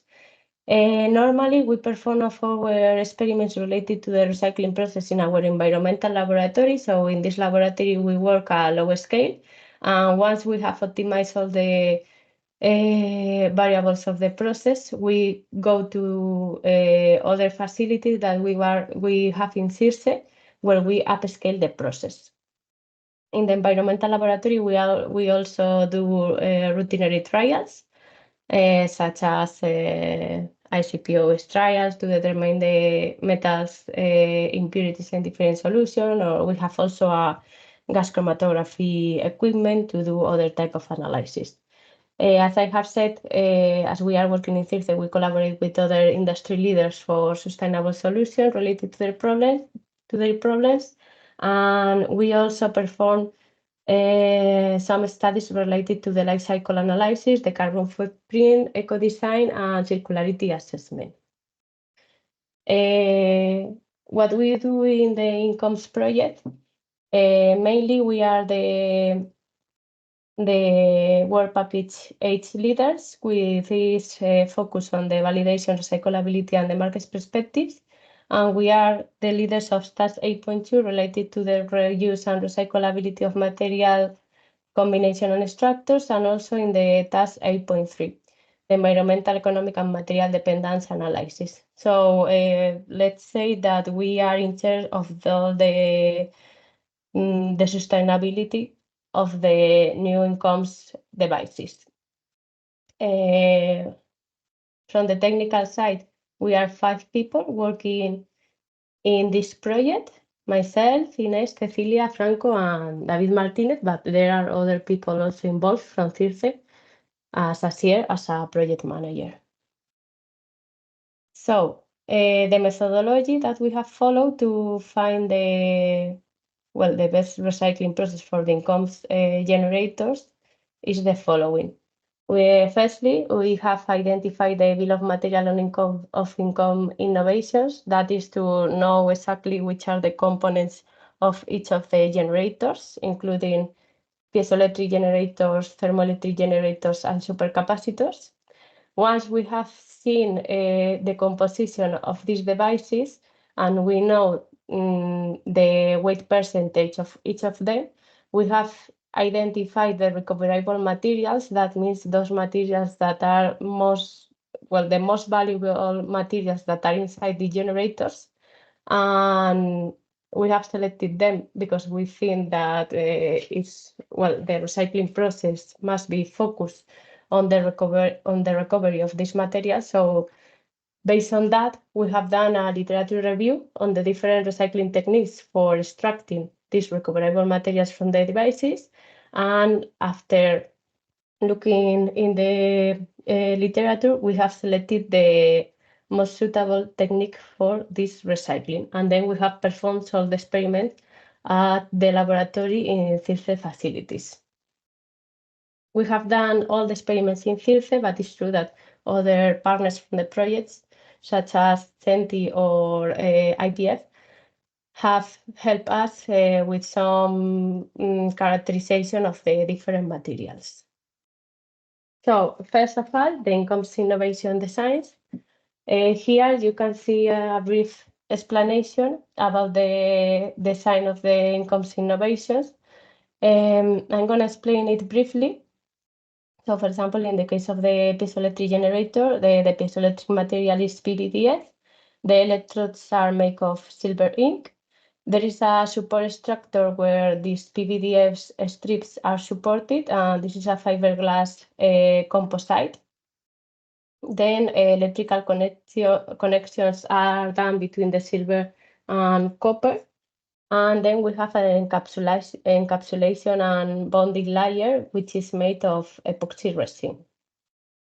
In the case of the thermoelectric generator, I'm going to explain here just the case for the automotive use case. So in the picture, you can see the automotive use case thermoelectric generator. In this case, the P-type, the thermoelectric composites were made of the P-type composites, which are made of single-wall carbon nanotubes and PEEK. And the N-type composites were made of also single-wall carbon nanotubes, PEEK, and also polyethylene glycol. And then we have all these legs encapsulated in an epoxy resin, and the connections are made of copper. For the supercapacitor, we have an encapsulation and substrate layer made of aluminum and PET. The carbon collector is made of graphite and a thermoplastic matrix. The electrodes are made of activated carbon and cytosine matrix, and the separator is made of tall cellulose and cytosans. We have also the adhesive to join the encapsulation layers, the top and the bottom layers, which is that adhesive, and the electrolyte, which is made of sodium sulfate, a solution of sodium sulfate. Once we have identified once we have done the bill of materials of the different devices, we went through the finding of the recoverable materials. And in the case of the piezoelectric generators, as we saw that we had a good separation of the PVDF strip, the main goal was to remove the PVDF strips and try to recover the silver electrode, also the polyimide, which comes from the Kapton, and the fiberglass resin composite and the copper. So, to summarize, as we had a good separation of all the materials, after the separation of these materials, we tried to recycle as much as possible. In the case of the thermoelectric generator, we saw that it was possible to degrade the epoxy resin and to liberate the legs, but for the legs, as they are made of PEEK and this material is very stable and it's very difficult to depolymerize it or try to degrade it to obtain the single-wall carbon nanotubes. Our conclusion was that the best approach was to degrade the epoxy resin and after that use the PEEK legs in other applications. So the PEEK legs could be mechanically recycled and after that be used in another type of application. In the case of the supercapacitor, we saw the main components to be recovered was the ALPET layer, the encapsulation layer, because this was the layer that contributed the most to the weight of the supercapacitor. And after that, we identified also that the carbon particles contained in the electrodes and in the carbon collectors were also interesting for being recycled. So now we can focus on the recycling processes. This is a brief summary. So in the case of the piezoelectric generators, as I have said, the encapsulation layer consisted in the degradation of the epoxy composite, and this degradation was assisted by microwaves. And for the recycling of the piezoelectric film, we use the technique selected was to dissolve the piezoelectric film, in this case PVDF, using a green solvent in order to improve the sustainability of the whole process. And in the case of the recovery of the silver and copper, there are many techniques already available, but we didn't identify yet the final technique. For the thermoelectric generator, as I have said, the recycling technique was focused on the liberation of the thermoelectric legs and the use of these PEEK legs in another type of application after a mechanical recycling process. And in the case of the supercapacitor, the approach was to try to separate the encapsulation layers via thermal treatment, and after that to purify the carbon particles using a flotation equipment. Here we have a diagram showing the recycling techniques. So in the case of the piezoelectric generator, this is the piezoelectric generator. As I have said, it was very easy to remove the PVDF strips from the epoxy resin or the composite layer, let's say. So once we extracted the PVDF strips, the silver that was coating the whole PVDF strip was removed by introducing the PVDF strip in a nitric acid solution at 60 degrees. And once we had the silver in the solution and the PVDF free of the silver, then we went through the PVDF recycling process. For recycling the PVDF, we use the green solvent that I said before. In this case, the green solvent was polypropylene carbonate, and it was the reaction conditions were a temperature of 150 degrees for 10 minutes, and then we were able to recover an amorphous PVDF that cannot be used directly for the piezoelectric generator application, that can be used for another type of application, such as lithium-ion batteries as a binder in the cathode material. This could be the part for the PVDF recycling, but we still have here the composite recycling. So in the case of the composite recycling, as there is still some silver on the surface, we perform the same experiments as for removing the silver in the PVDF strip. And once the silver was removed, we try to recover the capton. The capton is a polyimide layer that has also copper printed on the surface and is responsible of making the connection between the PVDF and the external circuit. For recovering the capton, the reaction conditions were to put the composite and the capton layer in a glacial acetic acid solution and to stir it during 30 minutes at a temperature of 130 degrees.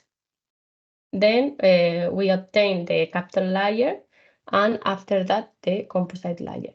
For the composite layer, in order to recover the fiberglass mesh, what we did was a microwave-assisted digestion, also in glacial acetic acid, using a 15% of Lewis acid as a catalyst. And the temperature of the reaction was 200 degrees and a total time of 2 hours. And in this way, we were able to recover the fiberglass mesh. So all this mesh together would be the prior composite. This would be the recycling technique for the piezoelectric generator.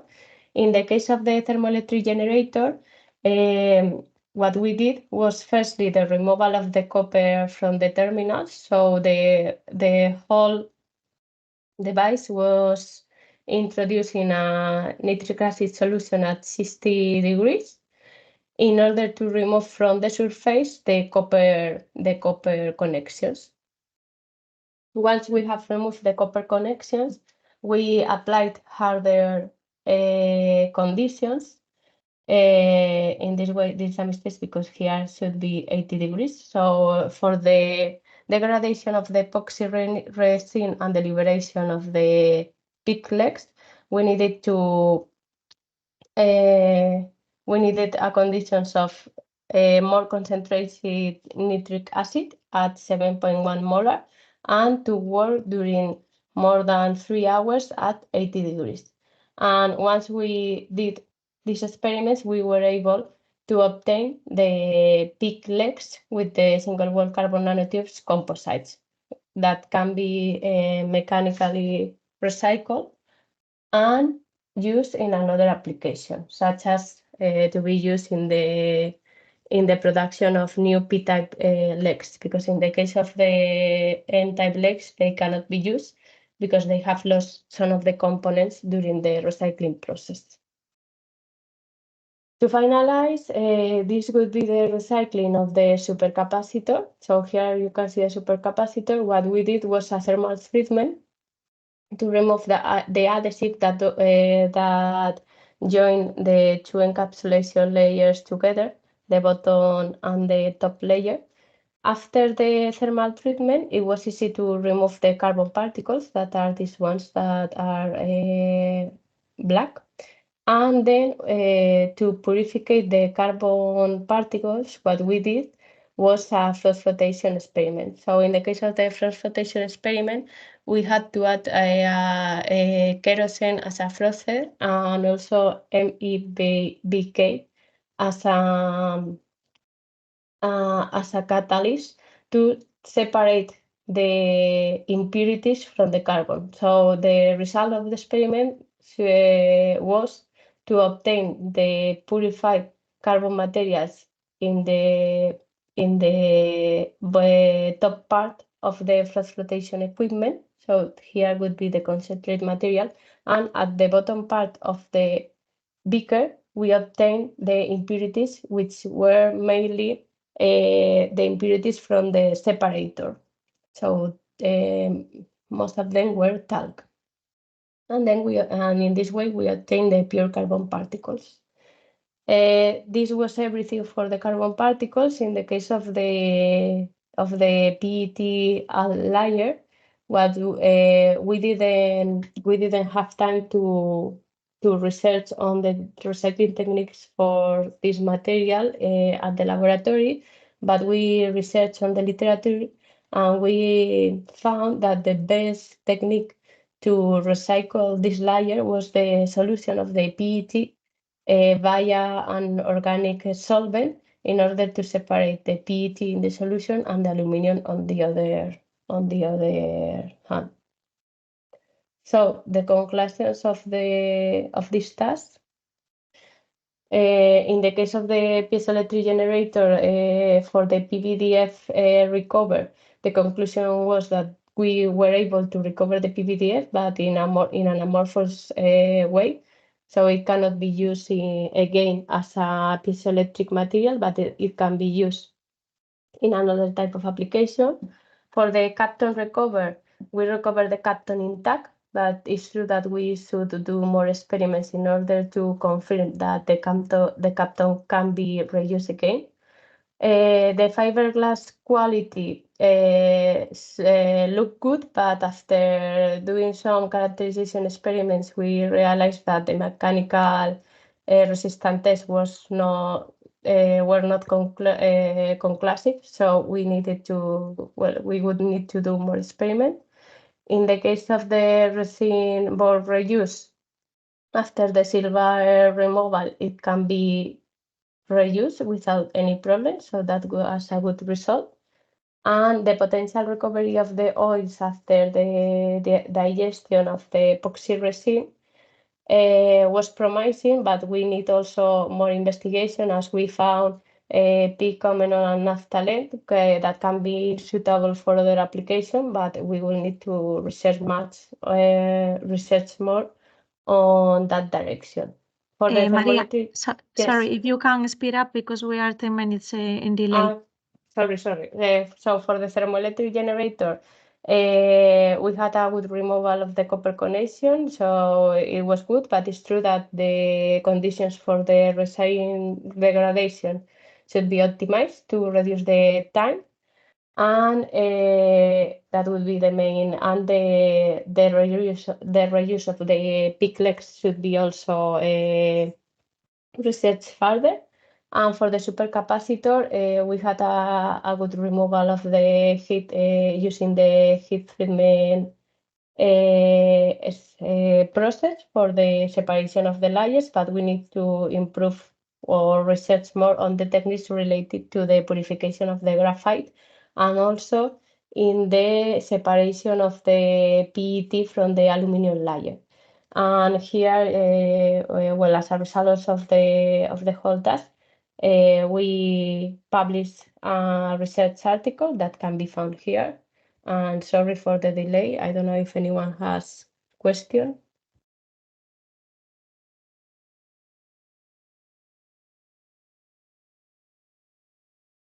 Well, if not, you can contact me in the chat or directly via LinkedIn.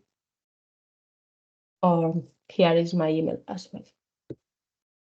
Thank you. So yeah, so maybe better we can go to the next presentation because we are with a little bit of delay. So next speaker is Carmen Martin from UNE. She will explain us about InComEss contribution to future standardization. Okay, thank you, Cynthia. Can you see my screen, my presentation?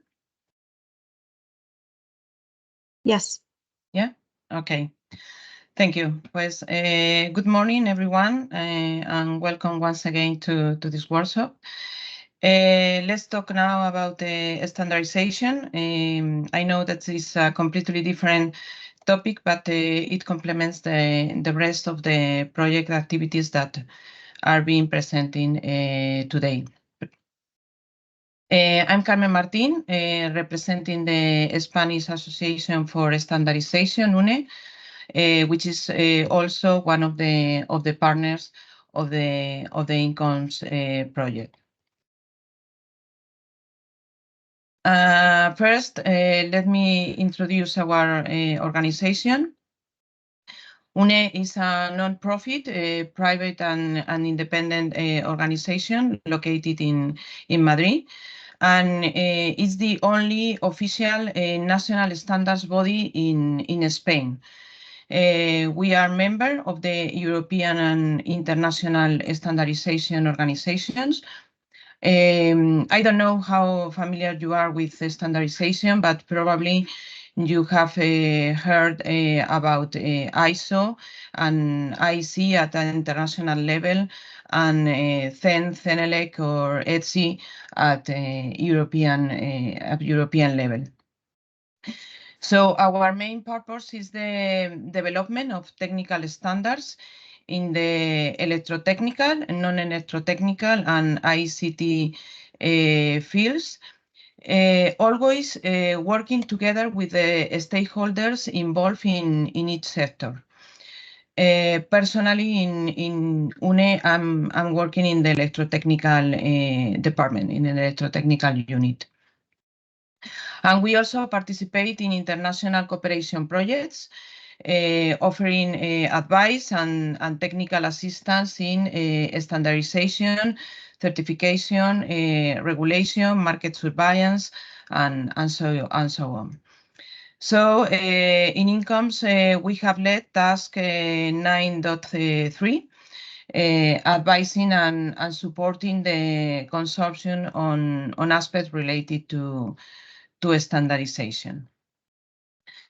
So our motivation, why is a standardization body involved in a research project? Mainly for two reasons.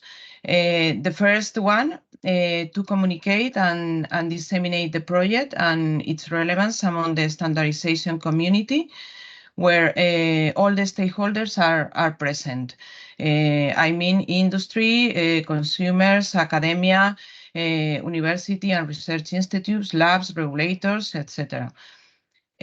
Always with the aim of maximizing the expected impacts of the project, in this case of InComEss. And secondly, to contribute to the generation of new standards that can facilitate the market acceptance and use of the results obtained in the project. So as I said before, within the project, UNE has been the leader of task 9.3, called standardization activities, which has been developed in two steps. In the first stage, we did a study of the standardization landscape, which includes the relevant existing standards, both published and under development at that time, and also the related technical committees from the different standardization organizations responsible for those standards. Since this study was carried out in the first months of the project, it allowed the consortium to be aware of and align with the existing and ongoing standardization works. In the document we publish, which is available in the link shown at the end of the slide on the screen, the identified standards are classified according to the general structure of the project.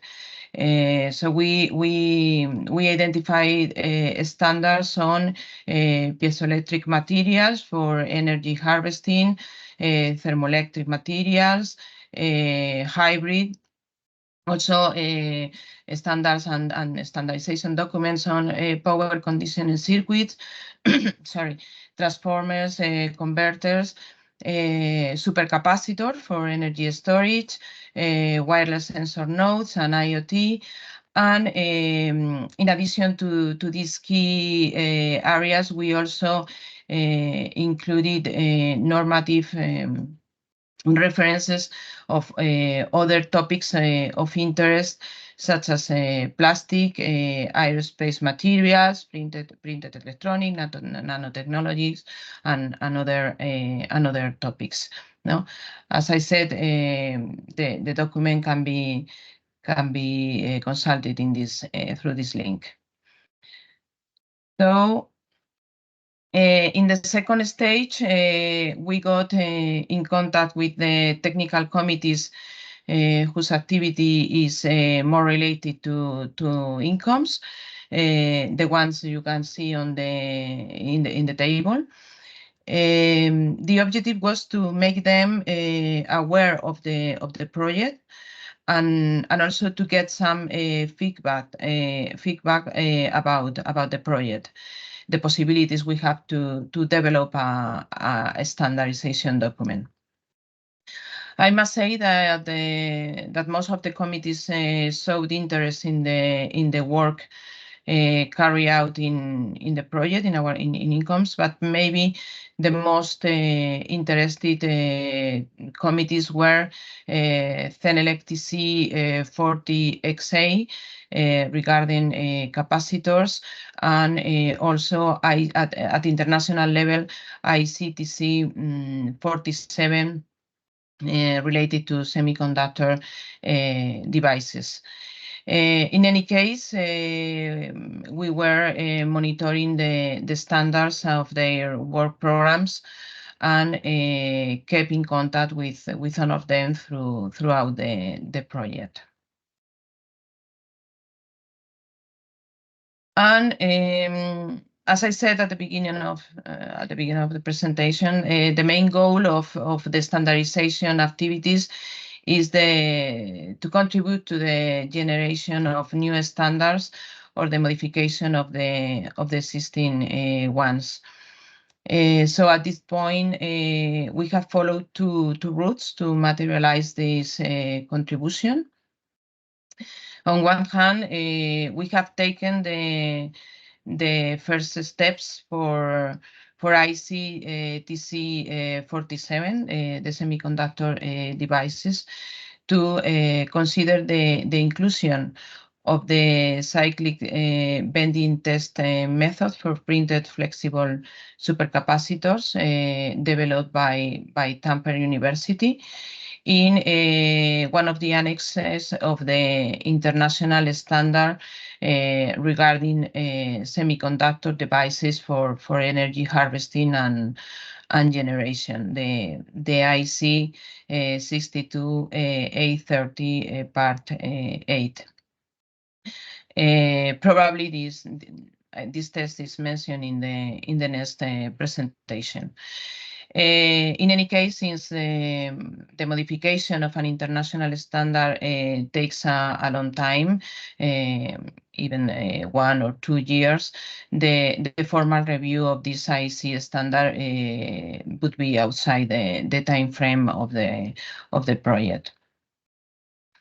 And on the other hand, based on the studies carried out in work package 8 mentioned by Maria previously, we are working and already have a draft of a type of European standardization document called CENELEC Workshop Agreement. That compiles the best techniques identified for the recovery of novel and high value materials from end-of-life energy harvesting devices, all the techniques that Maria have just explained.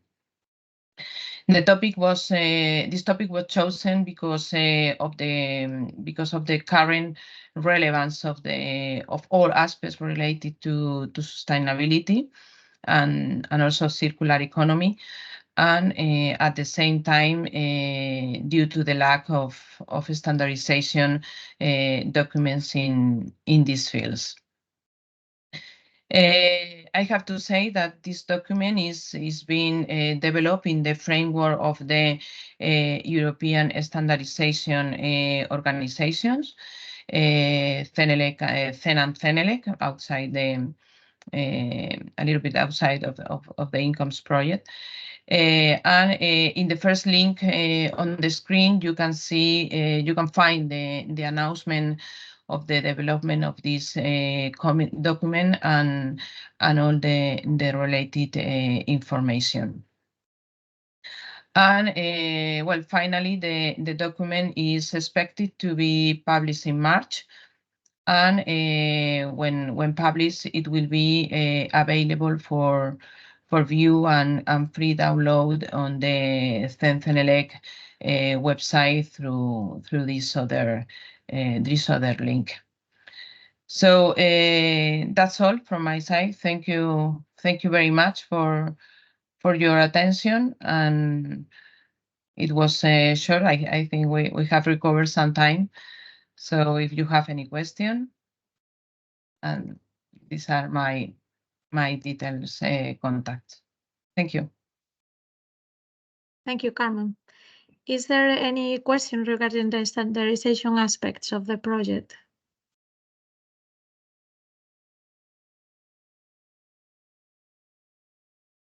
Well, if not, thank you again, Carmen.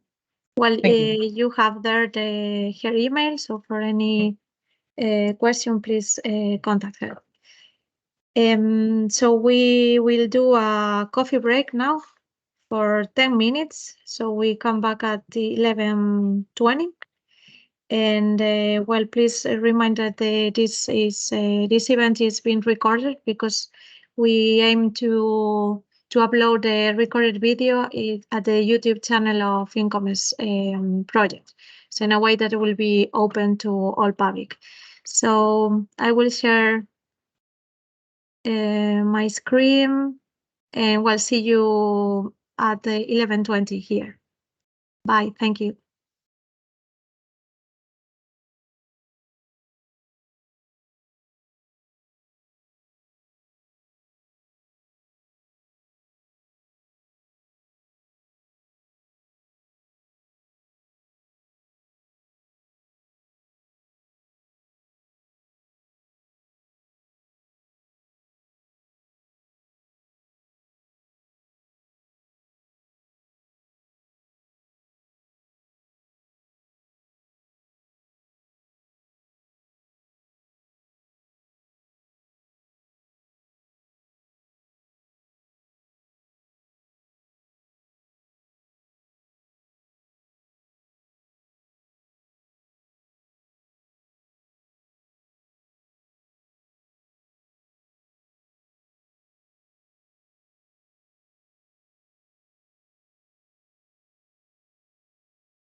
Okay,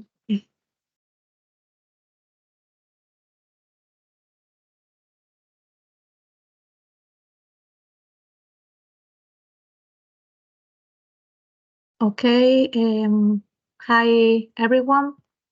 So according to the agenda, Professor Matti Matisalo will present the work developing the project, which is entitled Printed Monolithic Supercapacitors.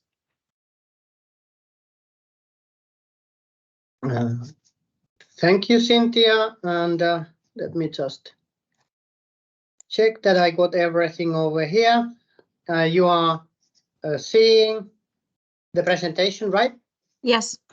Okay, perfect.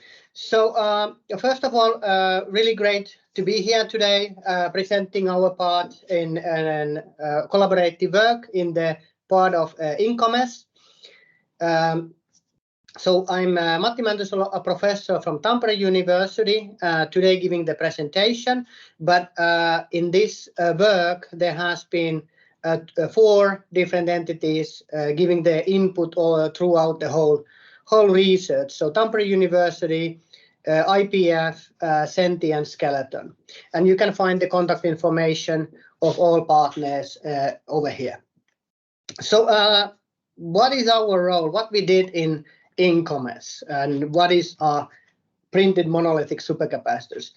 To get a little bit better understanding of that one, I just want to have a really short presentation about the motivation behind.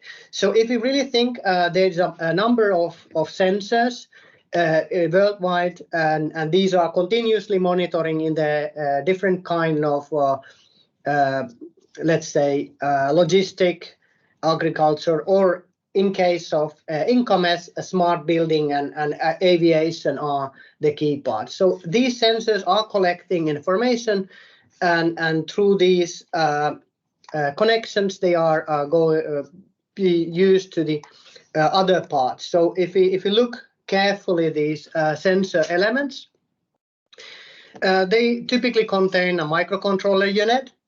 And then we have the sensor device itself.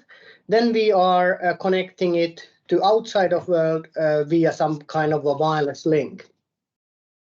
But typically, these sensors are either in IoT nodes connected to the grid, or alternatively, they are using the batteries. So how we could make these sensor devices autonomous, meaning that if we would have not need to change the batteries, for example, all the time, then we would get immediately certain advantages, like we can place them, they are first of all maintenance free, we can place them in different locations, and especially if we can have it more environmental friendly compared to the raw materials that are typically used in batteries, we will have even lower environmental footprints. And these are the parts that has been really motivating why we have been investigating alternative energy storage system for these sensor nodes. And of course, when we go to something else than batteries, for example, using supercapacitors as an energy storage unit, then we need always alternative primary source. It can be light, electromagnetic waves, or for example, in a case of InComEss project, the motivation has been in the piezoelectric and temperature differences to generate the energy. But in this work package, we really investigated purely on the replacement of the batteries for these extremely low power sensor nodes. So what are our aims? The main objective was to develop low-cost sustainable supercapacitors which have a high energy and power densities, and extending the operational window of these devices in both terms, temperature and the voltage. And then this device will be connected, the supercapacitors, with the harvesting method, so PEG or TEG harvesting devices. That has been the primary aim of the whole work. And then we have divided the work to 4 different specific objectives that are driving our work. The first one was more on developing printable polymer-based composite material, which will increase the capacitance, then improving the synthesis process of carbon-based composites, so that we are achieving a higher cycling life and the performance for these devices. And then the last one is that we are developing monolithically fabricated supercapacitors by using screen printing technologies. So why we selected printed electronics for fabrication process? We all are really familiar with the subtractive process, including chemical etching. And if we compare the subtractive process to the additive one, we can immediately see a few things. First of all, since it is an additive process, we get less material waste. The material is only placed on those locations where it is actually needed. The second advance is that we don't have the etching. So we are going to have in our fabrication process less harsh chemicals. And then final advance is that we will have less process steps, meaning that the overall fabrication process will be simplified. So when going to this goal, we have 2 tasks. One, focusing on the development of the materials, and therefore we develop printed ICP carbon composite with based on a really high surface architecture. And then the second one was focusing on the fabrication of monolithic supercapacitors. And next I'm going to go through both of these and showing some results that we gained during the project. So first, here you can see the results of the graphite bunny composite and using that one as an electrode material. So first of all, IPF developed a new synthesis of polyaniline carbide-derived carbon on in situ chemical oxidized polymerization. You can see the details of the developed synthesis of these materials over here. And if you are interested on these results, please take a look on the article published on this one. You can find the direct link on this presentation over there. And basically, with this developed material, we fabricated electrodes based on this material. We were able to gain much higher specific capacitance and much higher energy density compared to the pristine CDC electrode. Here are some other results from that paper. Maybe pointing out that we get the CDC conductivity is quite high compared to the PANI, and basically the mixture is closer to the PANI, pointing out that we are more we are having the PANI in the solution, showing lower conductivity, and this is one indicator that we actually have coverage through the whole CDC with the PANI. But here you can see the results in terms of fabricated supercapacitors. So first the synthesis was made, the electrode was made, and then finally we tested these devices as printed electrodes. And here you can see some of those results. There are CV curves and then the specific capacitance as a function of the scanning rate. And basically, the most important information are listed here on the table. So as an example, what we can show over here that if we compare the developed PANI 30-10 ratio to pristine CDC, we can see almost 3 times higher specific capacitance, almost double of the energy density for these devices. Then the other aspect is the fabrication of monolithic supercapacitor. So first I may need to show one thing. So the standard fabrication approach that we have is so-called face-to-face, which means that first we are fabricating one side of the electrode and then the other side of the electrode, including the current collector, and then these are laminated together to create so-called face-to-face structure. In the monolithic fabrication of these devices, all layers are printed on top of each other, and this will be giving us a much easier way to integrate these devices as a part of standard printed electronics fabrication lines in conjunction with conductors and resistors and whatever you have in your printed circuit board or let's say hybrid electronics approaches. There are still a couple of challenges to make this happen, and one of the crucial and critical component is the separator. And in the project, we developed first of all the new separator material, tested that one, and made that at the end of the day also screen printable. So let me show you a couple of examples related to that one. If you are interested on the monolithic supercapacitor and especially the fabrication of the printed separator, you can find more information on the link shown over here.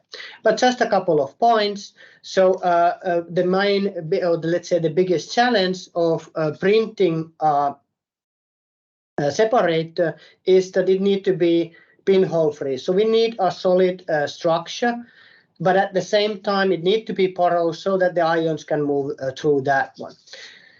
So here you can see some of the cases which will not work as a supercapacitor, and then by optimizing the ink compound and the printing processes, at the end of the day we were able to fabricate also quite nice smooth surfaces for separator as well. And then finally, here you can see some of the results of these printed supercapacitors. There are a couple of different sets that you can see over here. Basically, these are showing that we can build up quite stable and standardized size of these supercapacitors. A single cell size can vary. In this particular results that I'm showing here, it's 170, 180 millifarads between that one with the let's say a 5% standard deviation, and the p-values are quite high, meaning that it's quite controlled in terms of the process and fabrication. We are using carbon also in the current collector, and that is creating quite high ESR for us. But then these supercapacitors fabricated were also tested in the applications or demonstrators of the project. So maybe one thing that I don't have here in the slides was that at the end we made these ones in this sheet-to-sheet printing. You see that one over here. But the end part of the process, this was also scaled up to roll-to-roll process in Sentis laboratories and the pilot line. So to summarize what we gain from work package focusing on printed monolithic supercapacitors, a few things. Compared to conventional capacitors, these supercapacitors possess much higher energy density and can store and deliver quite large amount of charges in a short period. And this is really good for high power density. It gives high power density and better cyclic performance, for example, when comparing on the batteries. We developed a fabrication process where we can fabricate these devices monolithically, and we demonstrate that one also in roll-to-roll manufacturing. We developed in InComEss project a new advanced in-situ chemical polymerization method to fabricate polycarbon-based electrode material and composites related to that. And if you have any questions concerning on the research in the field, please be free to contact me or anyone else that you saw in the first page of the presentation. Thank you. If you have any questions, maybe we have a minute or two. Yes. So we wait for a minute maybe for a question.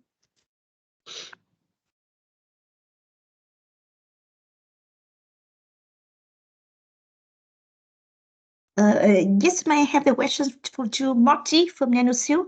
Yeah, thank you for your presentation. And I have a quick question that's at your point of view for the screening technique and between screening technique and choosing the right panel with carbon base, which is the most important to obtain the high capacitance and high energy storage for capacitance?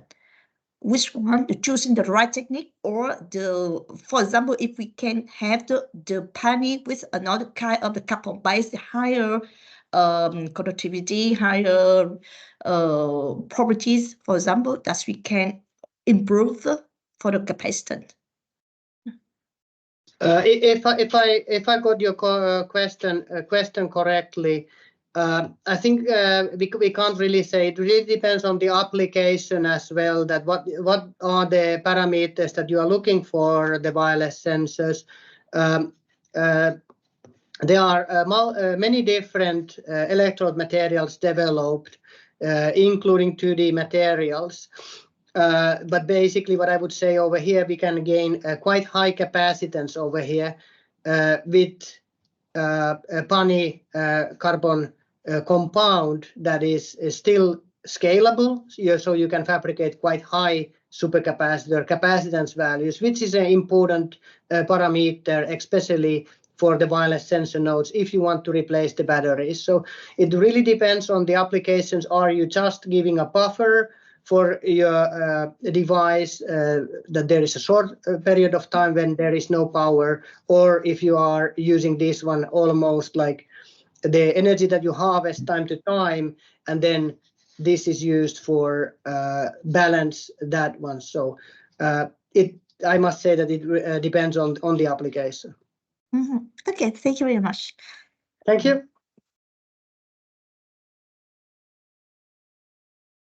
Any other question?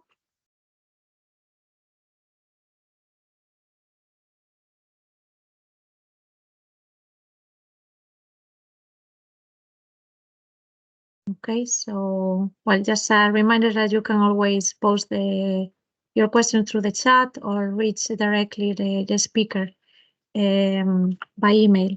So we move forward for the next presentations about the demo use cases. So I guess Gabriel is connected. Yeah, morning. I'm coming up with this. Oh, lights. Yes. Morning. Okay, Morning. all good. Okay, so let me share the presentation.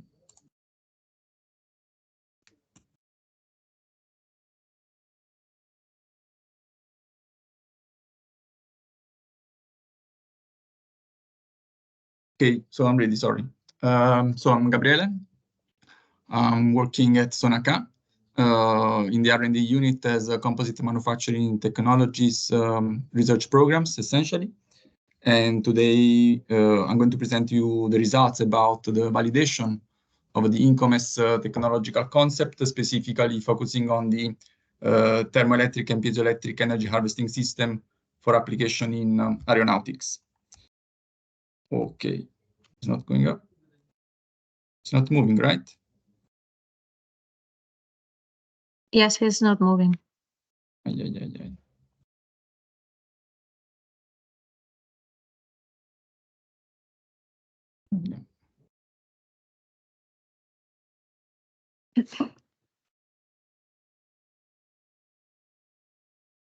Now? Yes. Can you see the screen, Cynthia? Not yet, but maybe there's a delay. Did I stop sharing? Oops. Yes, hold on. Okay, now yes. Okay, sorry for that. No so what I worries. was mentioning, more or less, this is the content that my previous colleagues have gone through. So we are going to focusing about who we are, the role in InComEss, the motivation to participate to this project, and the description of the results with some conclusions. So Sonaka is a global is an aerospace manufacturer headquartered in Belgium with a global footprint, and the core business is on wing control surfaces and fuselage assemblies. So essentially, we target three main business units, so commercial and business jets, defense, and space. And we try to do this of providing services in design, manufacturing, and general support. It doesn't want to work.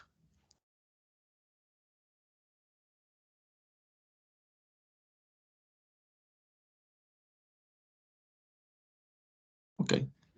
So our role. So essentially, Sonaka is supposed to validate the InComEss technology, the energy harvesting system proposed in the project, providing an aeronautic test case. So essentially, we are supposed to integrate all the InComEss components from the thermopiezoelectric generator, the electronic circuit hardware, to power fiber optical sensors for monitoring temperature variation, and to transmit these the recorded data in an IoT platform, in a cloud platform. For example, I mean, the test cases, for example, when you would like to monitor icing risk condition, so you need to determine temperature compatible with the formation of ice on the wing. Okay, we are going to slow. Okay, so motivation. Essentially, the mainstream today in aeronautics is to reduce energy consumption, so and essentially to reduce the effort on the main engine for also the auxiliary system. So we are targeting to identify novel energy support solution to feed auxiliary system, which are, for example, the wing control surfaces, indeed. So this is to increase the sustainability through recovering dissipated energy, to increase the structural reliability, because we introduce a structural health monitoring. We improve flight safety condition, because you introduce a novel system to monitor ice condition risk. And also you have a better control on flight parameters because of the integration with the Internet of Things. So essentially, InComEss is a good platform to work on this and to make some developments, a nice development, and to identify a condition where we could develop a compact energy harvesting system with the local energy points.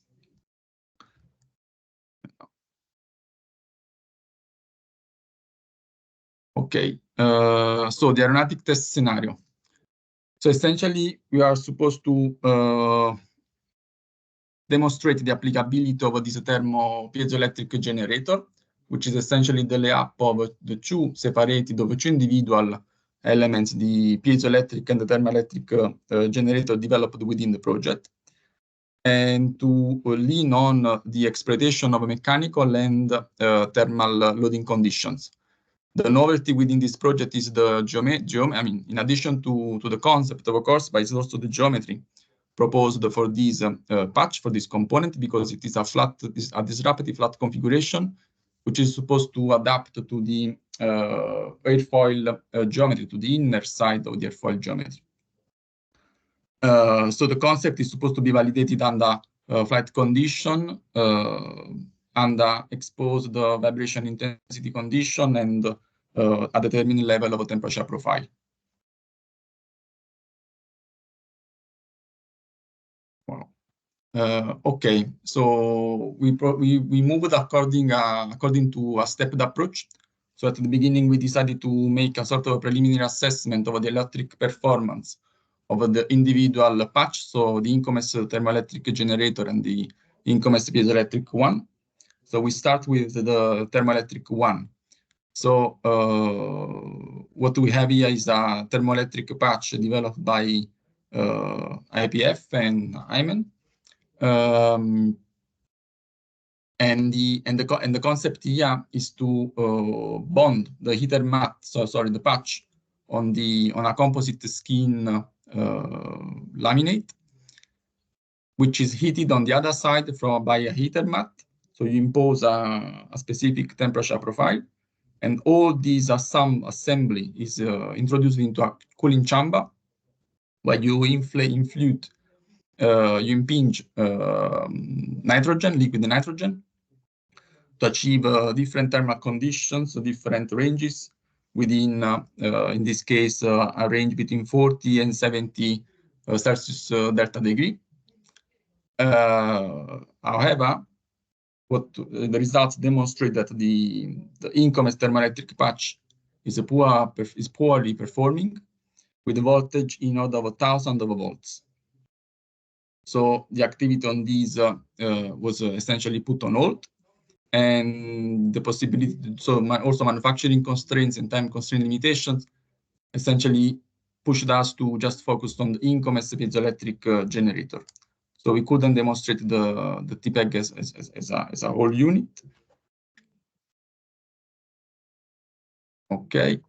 So what about the piezoelectric patch? So in this case, we proposed two different configurations supported by the finite element modeling provided by the University of Padua. So we came up with two solutions. One is called the cantilever, where the piezoelectric patch is in a standard classical cantilever configuration, and the other one is called the strain configuration, where the patch is bonded on the inner side of the wing. The InComEss solution is then compared with the commercial solution, so in this case the microfiber composite PZT material, to verify which is the deviation from current marketing benchmark. So the elements are constrained on a shaker platform, which is oscillating in the Z direction, and two different load conditions are applied. One is the sine loading condition. The other one is the random loading condition, which is essentially shown in this chart. So essentially you have three different levels. Level 1 corresponds to experimental values measured on wing regional aircraft. Level 2 and 3 corresponds to regulatory-based vibrational level. So this establishes the maximum level of vibration that airborne equipment could sustain today. And we tested, so in order to test the performance of this patch, of this generator, we also connected and disconnected the electric circuit at the downstream. Okay.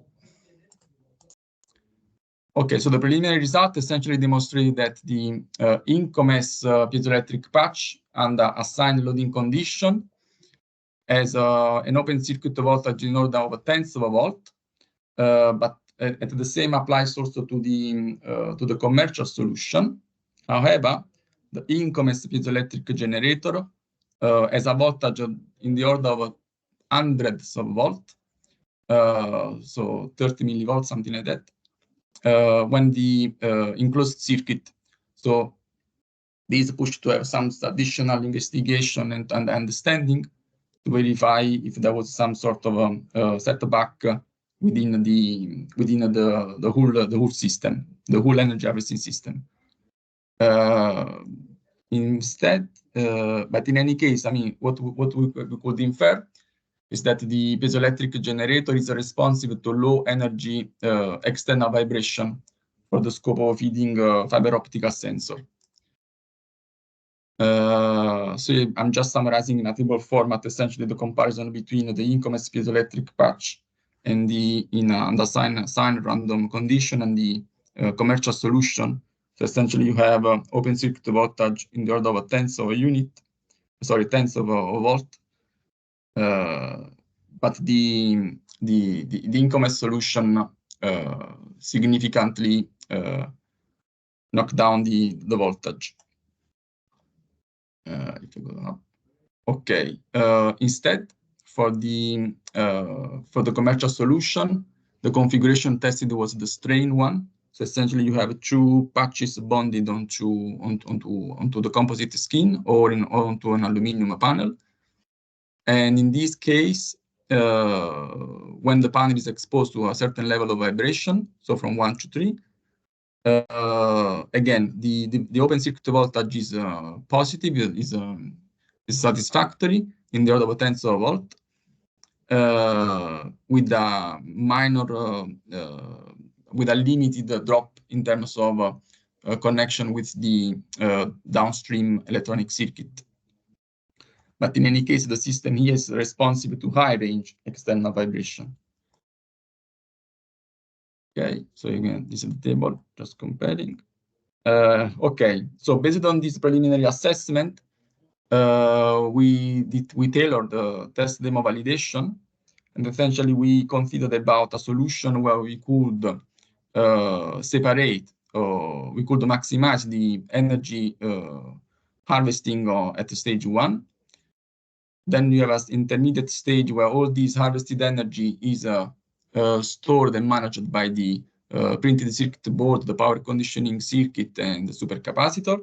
And then a third stage where this energy is converted to feed a fiber optical sensor, which is bonded on the lower skin, on the lower side of a composite skin, of a composite laminate, which is heated up by an Ethermat on the other side of the composite. So essentially, this Ethermat is applying a true thickness thermal gradient, and the optical fiber is supposed to read this thermal gradient and then pass the information through the photonic interrogator to the platform, the IoT platform. And we tested both of the conditioning cantilever and the strain configuration. Okay. The only one point that I would like to highlight is that in this case, we couldn't test the commercial the InComEss supercapacitor, so we limited ourselves to a commercial supercap of about 100 millifarad, 120 millifarad. And we adopted the low energy consuming photonic interrogator developed by Photon First in the project. Okay, so the schematic is here demonstrated in image. So essentially at the back, you have the shaker with the two cantilever and strain configurations. Here you have the printed circuit board. So in this black box, yeah, you have the printed circuit board and the monad gator all together, associated with the Internet of Things and the IoT gateway. And then you have here the panel, the composite panel with a heater mat on the bottom, sorry, on the top, and the fiber optical sensor bonded on the other side. And everything then is managed through this thermocouple thermocouple data logger and heater mat power unit, because essentially the data provided by the fiber optical sensor is compared with embedded, the values provided by embedded thermocouples within the laminate. Okay, so what about the results? So the InComEss cantilever peg has proved to be responsive to an external vibration, but the voltage still drops in the order of hundreds of volt in closed circuit. So unfortunately, the InComEss, we couldn't test the energy harvesting solution because we identified that it was not possible to identify minimum charging threshold condition for the supercapacitor. The same applies to the commercial material in a cantilever configuration, where the drop in voltage is lower compared to the InComEss solution, but still insufficient to charge the supercapacitor. In the strain configuration, sorry, cantilever is a mistake. It's just strain, adopting the microfiber composite PZT. Essentially, we could demonstrate the whole loop powering the fiber optical sensor through the monad gator, and transfer data wireless. So essentially here, the IoT gateway display shows the parameters characteristic of the interrogator that then transferred, or through an analytical combination, they are transferred to temperature of the fiber bracket sensor. And here is just a snapshot of the Grafana dashboard that Mario has highlighted you before, indicating all the parameters time by time. Essentially, we are able to manage to collect data every minute. And I think straight after there are some video. No, I mean, this is the conversion, sorry, the evolution of the temperature tested during the setup. And there was good correlation within the value determined by the thermocouples. Okay, so you have two videos. Oops. So on the left, you have the InComEss cantilever configuration. On the right, you have the strain configuration with the aluminum panel. And essentially, I mean, it's just some footage demonstrating the success of the operation. And I think it's everything from my side. Done. Oh, no, some conclusions, yeah. We demonstrated the InComEss thermoelectric generator is responsive, yes, but the voltage, the power characteristics is too far from industrial application. The InComEss energy harvesting system instead has been validated in a representative aeronautic scenario, limiting just to harvesting of mechanical energy through the PEG, either in a cantilever configuration using the InComEss material or in a strain configuration using the commercial solution. And we proved that the InComEss PEG is somehow reactive to the applied load, so it is able to generate energy, but there is still room for improvement in order to be further developed and applicable in industry. Instead, the commercial solution has been able to close the loop and to demonstrate the energy harvesting system proposed within the InComEss project. And I think it's everything from my side. Yeah, so thank you. Cynthia, over to you. Yes. So I don't know if there's any question to Gabriel regarding the aeronautic scenario.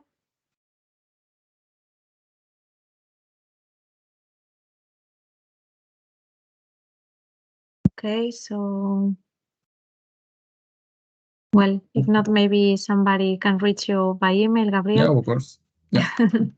But we go through to the next speaker, Laura Bandi, who will present the validation of the InComEss energy harvesting solutions in the building use case. Laura, the floor is yours.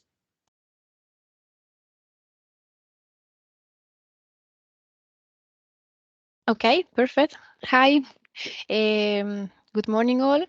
My name is Laura Bandi, and I am the Innovation Project Manager in Foki Group.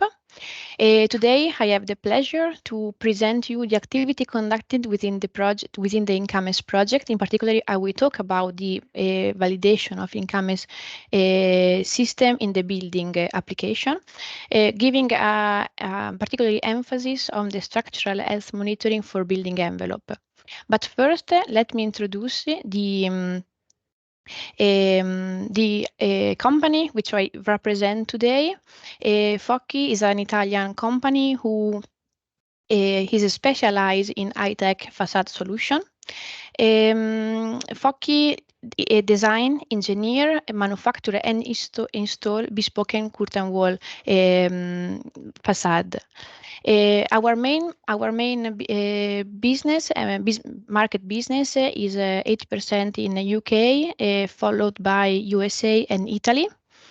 In this video, you can see our headquarters here set up in Italy, close to Rimini, and included the offices, the factory, the warehouse, and also a mock-up sector where we collect all the visual mock-up that we made during this year. Our role in the project, it was to support the partners in the development of the InComEss components, giving insight and expertise regarding the building application. In particular, we provide the building application for the InComEss architecture validation in order to demonstrate the feasibility of this integration. But why InComEss project is so important for us? Because it gives the opportunity to make a step forward in the integration of IoT components, in particular the energy harvesting and the structural sensors, because we believe that the integration of IoT components could improve the building management, having an insight in real time regarding the facade behaviors.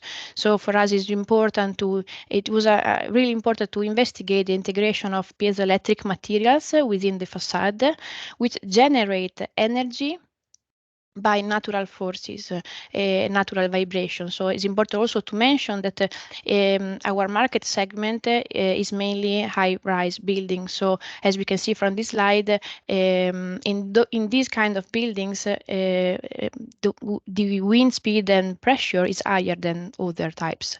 And also, the energy generated by natural sources is used to power the structural health sensor. In this case is the FBGs.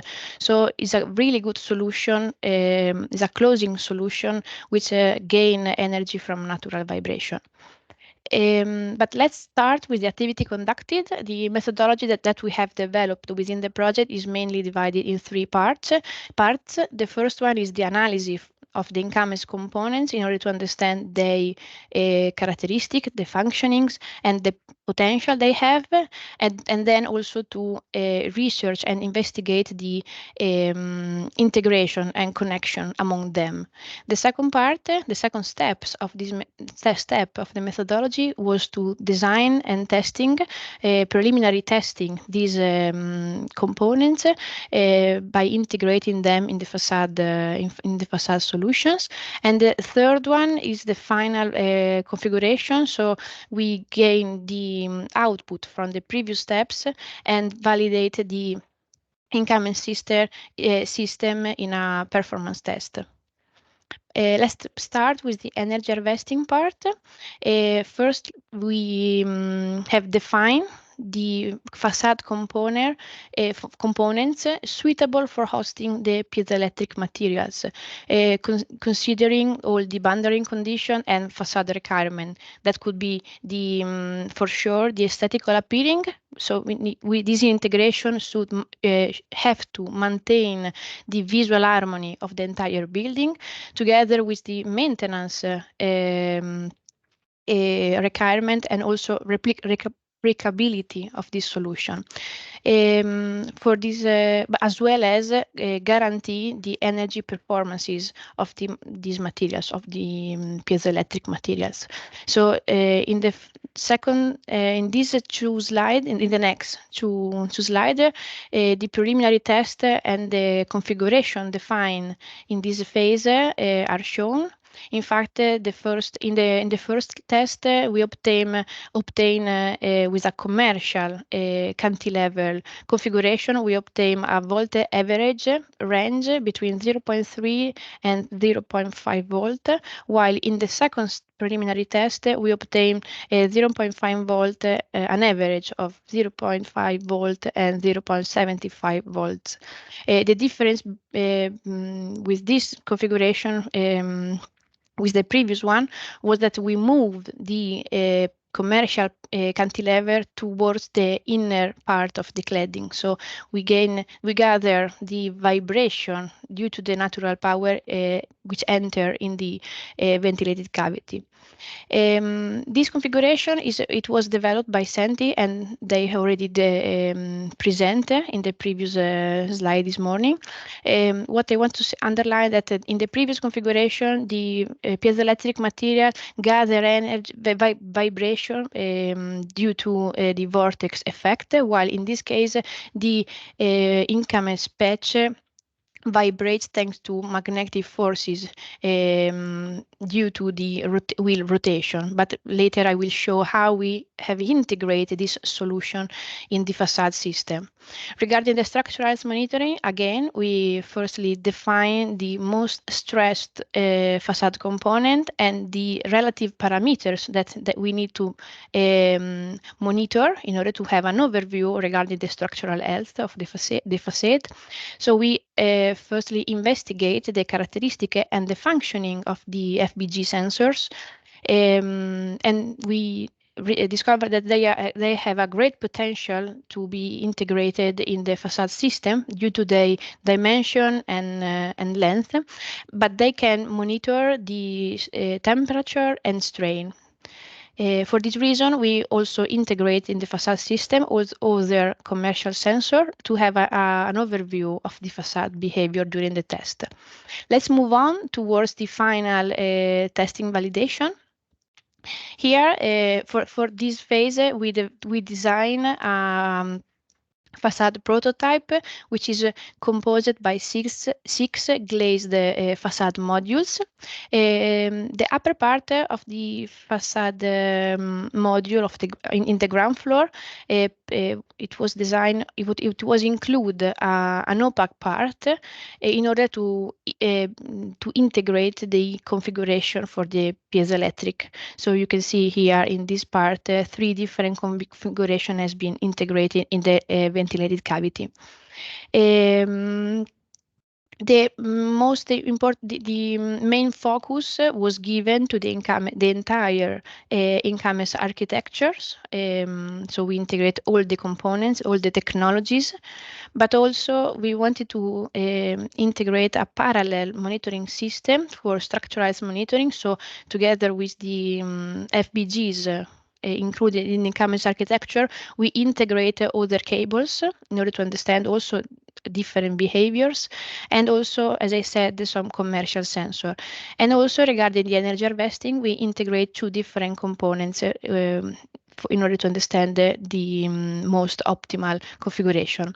Some pictures regarding the facade manufacturing and installing. So the curtain wall facade is a prefabricated facade which is manufactured off-site, and you can see the process. And here how we can, interesting picture is the second one, and because it shows how we integrated the wheel configuration in the ventilated cavity in the facade system. Some pictures regarding the lifting system of the facade and the final mock-up ready for the test performance test. I want to underline the components for the InComEss architecture. We already seen them during the previous presentation. But I want to show how we have integrated them in the facade application. So in the center part of the prototype, the wheel is integrated with the InComEss cantilever. This cantilever is connected to the power conditional circuit, which is connected also with the FBG sensor. So one FBG sensor installed applied on the glazed surfaces, which monitor temperature, is linked to the power conditioning circuit. The second monitoring system is regarding the energy harvesting. So together with the wheel, we integrated 2 different configurations, and the slide shows the configuration of these 2 commercial cantilever piezoelectric. So the number 1 is the horizontal, while the second one is vertical, as a vertical position. Here there is a video which shows it's a video taken from above the ventilated cavity and shows how the wheel rotate and how the magnetic forces attract the InComEss piezoelectric and make it generate energy. This was taken before the testing start. This slide shows how we have integrated the FBG's cables and sensors. The first one is the already shown one for temperature, apply on the surfaces of the glass surfaces, and it is channel number 4. So this channel was used to is a part of the InComEss architecture. The other channels are like additional channel that we integrated to monitor, to have an overview of the facade behaviors. And channel 3 was applied on the glass surface, while channel 5 and 2 was integrated in the aluminum profile. And these 3 monitor the strain. On the contrary, on the channel 4, which monitored temperature. And here the graph regarding the commercial sensor position. So we integrate 8 extensimeter washer in the bracket position, and then also some accelerometers, 1 external and 6 internal. This is the sequence of the test.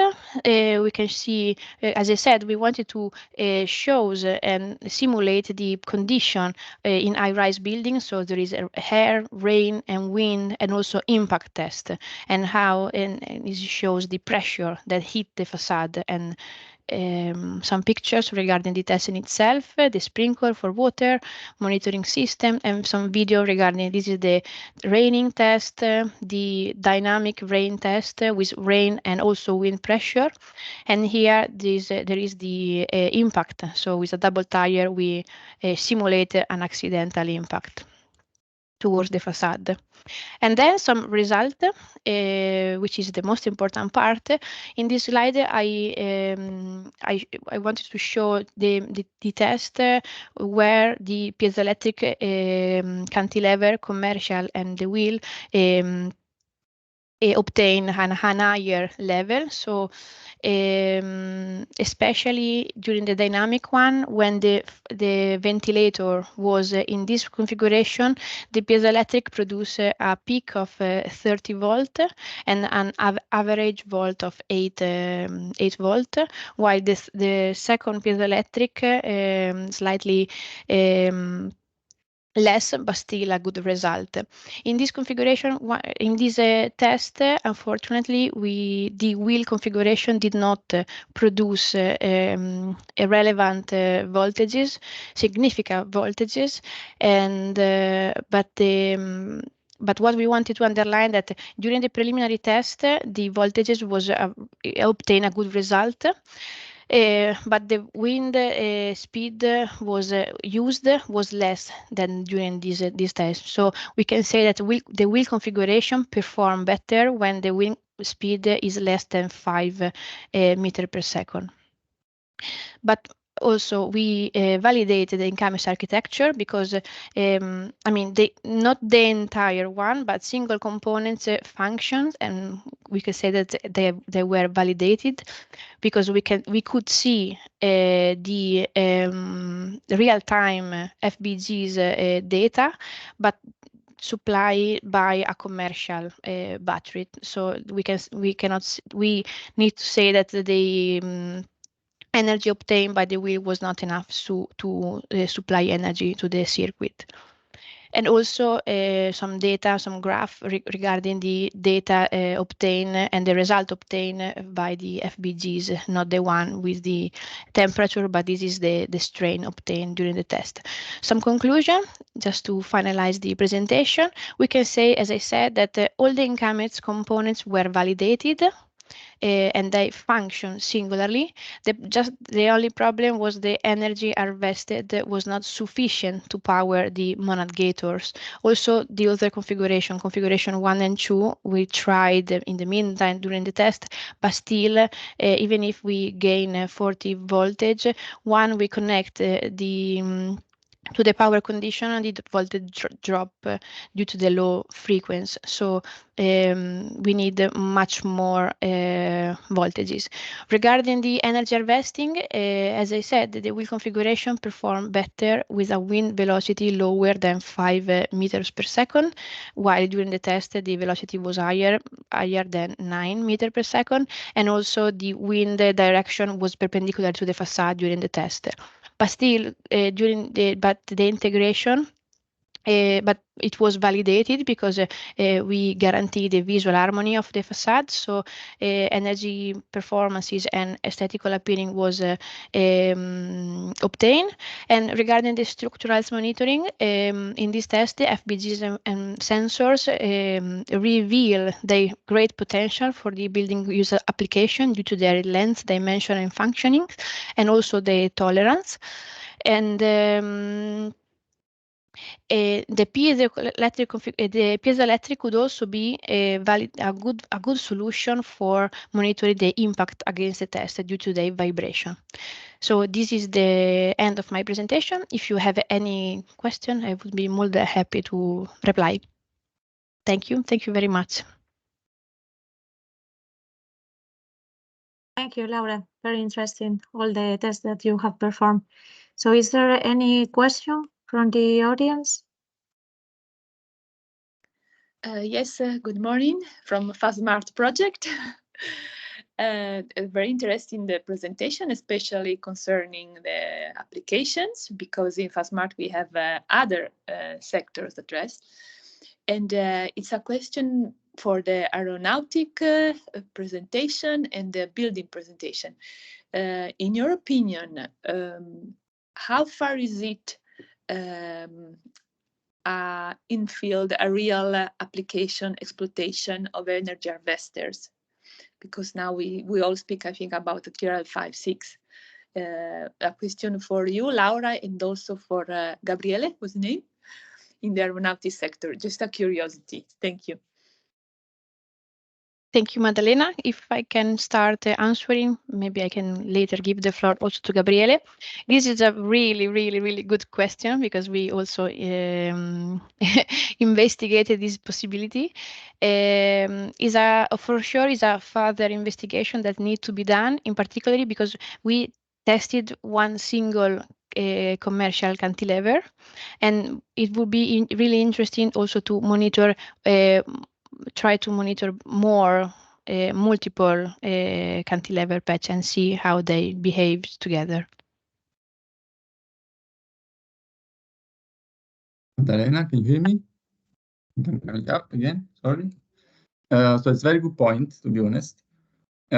Indeed. So it is challenging to put on the map how far are from industrialization, from implementation in industry.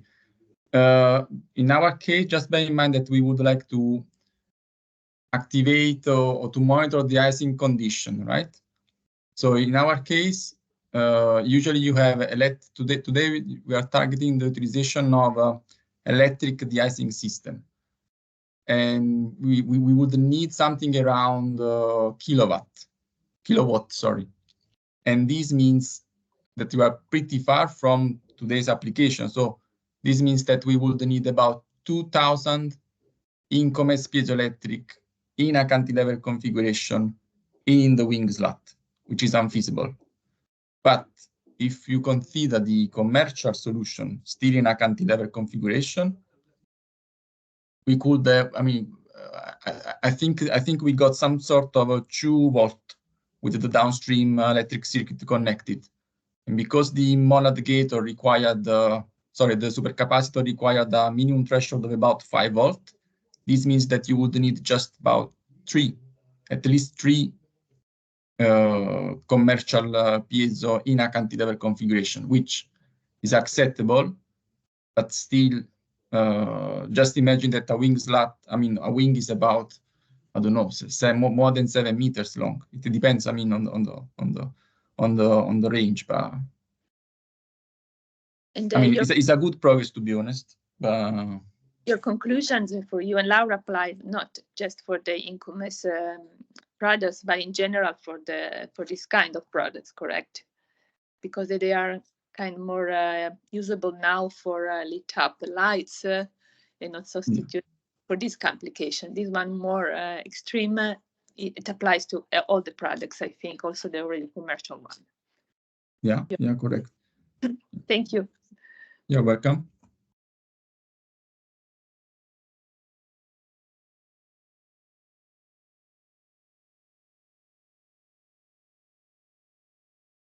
And sorry, is there any other question? Well, if not, maybe Mauro can present now the validation, sorry, of the InComEss thermoelectric energy harvesting system in the automotive use case. Sure.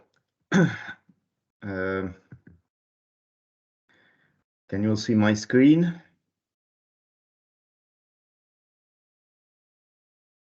Yes.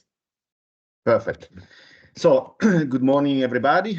I am Mauro Brignone. I work in Marelli Europe, Green Technology Solutions division. And today I will present the experimental results for the validation of InComEss-based thermoelectric energy harvesting system in the automotive applications. First of all, a brief introduction of the company. Marelli is an automotive supplier with a very long history, more than 100-year history. It is an Italian and Japanese industry, a large industry, a multinational industry with 170 locations worldwide and about 50,000 employees. As an automotive supplier, we are divided in different business lines: automotive sensing and lighting, electronic system, interior experience, propulsion solutions, ride dynamics, and green technology solutions, where I work in, that has recently been merged with thermal solutions.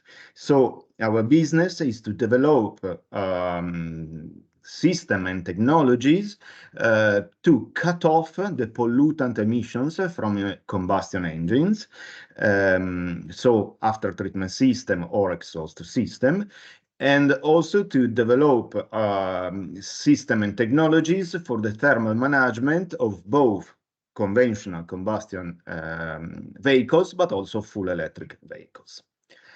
The motivation for Marelli to be in this project rises from the fact that about 70–75% of the fuel chemical energy is lost as a waste heat in the internal combustion engine vehicles, so conventional vehicles but also hybrid vehicles.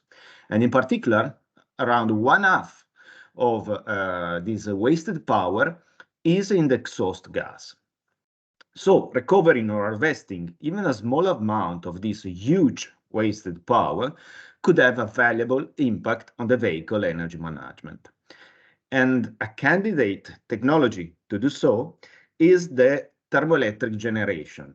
That is the direct thermal to electric energy conversion exploiting the so-called Seebeck effect. Here, on the left, there is in this picture, there is a schematic representation of a typical thermoelectric module, which is made of an array of P and N-type semiconductors connected electrically in series and thermally in parallel. By heating up one side of this module, for example, with the heat coming from the exhaust gas, and cooling down the other side, for example, by releasing heat to the ambient, this temperature difference generates an electrical power at the two ends of the electrical circuit of the module. So the idea is to direct apply small thermoelectric generators on the exhaust system skin, which provides the heat input, while the other side is cooled down by the airflow due to vehicle's motion. In this way, we aim to have a distributed electrical energy generation to power supply and monitor different sensors and small actuators along the car, along the vehicle. So here, an example, which is the study case for the project, is shown. We apply the TEG. The TEG is applied on the vehicle rear muffler. Its electrical output is used to power supply a fuel level sensor, which is in the rear part of the vehicle, so nearby the thermoelectric generator. Power supply the fuel sensor and a PCB electronics with a power conditioning circuit, a wireless sensor node, and a supercapacitor. All these electronic components developed in the project. The data output from the fuel level sensors are transmitted by the wireless sensor node to an IoT gateway, and then to IoT platform or an internet monitoring website. So, summarizing, the main goal of the automotive demo is to demonstrate that it's possible to power supply and monitor wireless the fuel level sensor through the IoT platform, thanks to the available energy that is harvested by the TEG on the real muffler of the car. The advantages are in terms of vehicle energy management, but also, and I would say mainly, in cabling reduction and layout simplification. So, work performed and achievement. First of all, we had to identify the target application and the specification. As a target vehicle, we chose a Jeep Renegade 4 cylinders turbo gasoline engine. And on this vehicle, we measure the available skin temperature on the exhaust system in different points and for different working or driving conditions. By comparing these measured temperatures with the thermal requirements from the thermoelectric modules, we found out that the best integration position is the rear muffler of the car. For example, in this point, in the rear muffler, at full load driving conditions, so the highest temperature that could be measured on the rear muffler is 235 degrees Celsius, while, for example, at a constant speed of 90 kilometers per hour driving condition, the skin temperature on the rear muffler is a little bit below 200 degrees Celsius. As already said, the selected sensor for the demonstration is the fuel level sensor, which is a resistive sensor whose resistance, so the electrical output, depends from the position of the floater. The second step is the TEG design and manufacturing. In this picture here on the left, a schematic representation of the TEG is shown. Its layout is relatively simple. The thermoelectric module, which is this yellow or orange part here, the thermoelectric module is sandwiched between a stainless steel sheet, same material of the real muffler, which represents the thermal input to the thermoelectric generator, and an aluminum heat exchanger, which release the heat towards the ambient thanks to the airflow due to the vehicle's motion. The advantage of such a design is that this device can be used both for the laboratory characterization of thermoelectric modules, just by placing the stainless steel sheet on a hot plate to reproduce the temperature of the real muffler. But the same TEG, the same device, can also be directly applied on the real muffler in order to have the demonstrator. So we started with the thermoelectric modules characterization by putting the TEG on a hot plate and by using a fan with a proper air duct to reproduce the airflow due to the vehicle motion. And first of all, we characterized the polymeric thermoelectric modules developed in the project. We received two modules, 40 by 40 millimeters footprint, with different heights, 2.5 with different thicknesses, 2.5 and 5.0 thickness. And with the hot plate, we reproduced the temperature of three different driving conditions: full load, maximum temperature, 90 kilometers per hour, and 50 kilometers per hour driving condition. Unfortunately, the generated current by the thermoelectric module was too low, even too low to be measured, so probably in the order of magnitude of the microamps or fraction of microamps. And so in such condition, we were able just to measure the open circuit voltage, which was ranging from 130 millivolts till around 200 millivolts. So the power generated by the polymeric thermoelectric module so far is too low to be exploited for the automotive application. So we had to switch to an inorganic thermoelectric module as a backup solution. This module was characterized again using this setup, and in this case, in the same input condition, the generated voltage at operating condition ranged from 1.1 till 1.5 volts, while the harvested power, so the power output from the thermoelectric module, ranged from 370 till around 600 milliwatts. So compatible with the requirements and can be exploited to power supply the fuel level sensor and the electronics.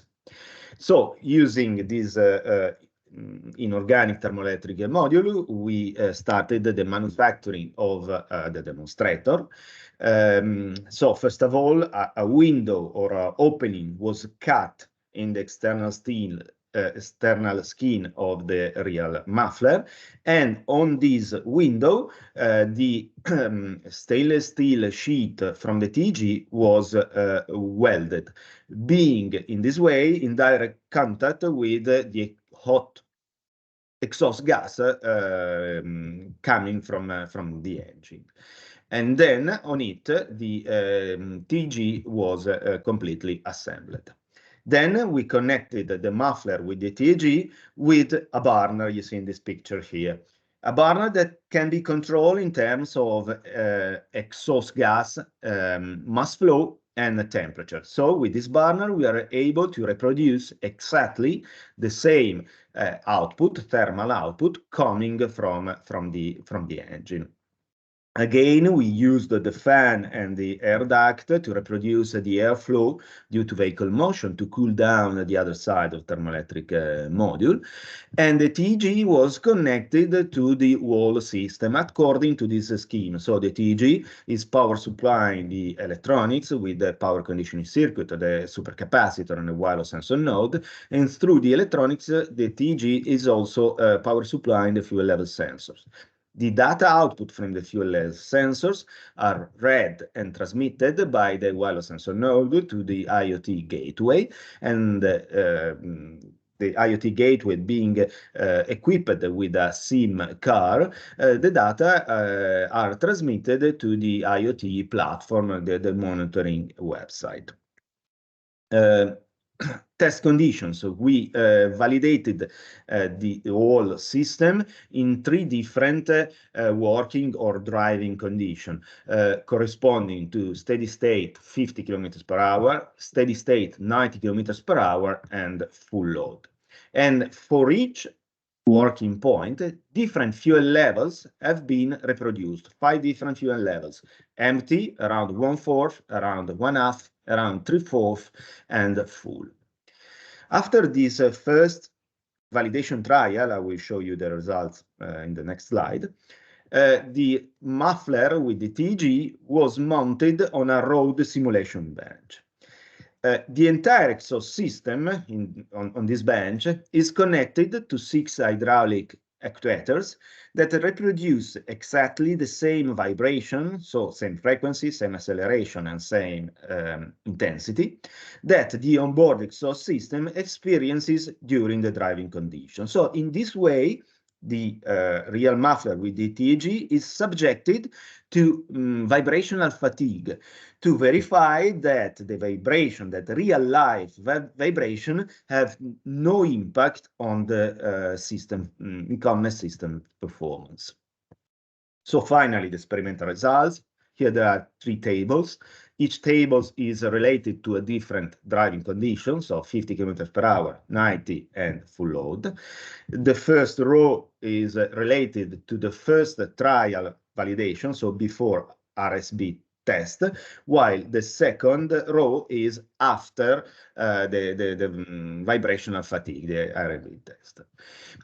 As you can see, the TEG outputs are in line with the expectation, with the voltage, output voltage ranging from 1.1 till 1.5 volts, and the harvested power ranging from 370 till around 600 milliwatts. It's important also to notice that there is no impact by the vibration on the system. The power output and the electrical output remains the same before and after the RSB test. Of course, all the components were system components were validated. The IoT gateway received successfully data from the wireless sensor node, and also was able to display it on a small display. In this picture, you see an example with a fuel level of 50% displayed. Then the data from the IoT gateway was transmitted to the IoT platform. Here you see a screenshot from the home page, and in this green box you see the 5 different fuel levels. So all the system was able to work correctly. So concluding, the motivation is to use a TEG to harvest waste heat from a vehicle exhaust system for a distributed energy generation in order to power supply and monitor different sensors and small actuators along the car. The advantages are in terms of vehicle energy management, but also cabling reduction and layout simplification. The TEG has been applied on a Jeep Renegade real muffler, and the target sensor was a fuel level sensor. The output data from this sensor have to be transmitted wireless to the IoT platform or monitoring website. The InComEss polymeric thermoelectric module was found not suitable yet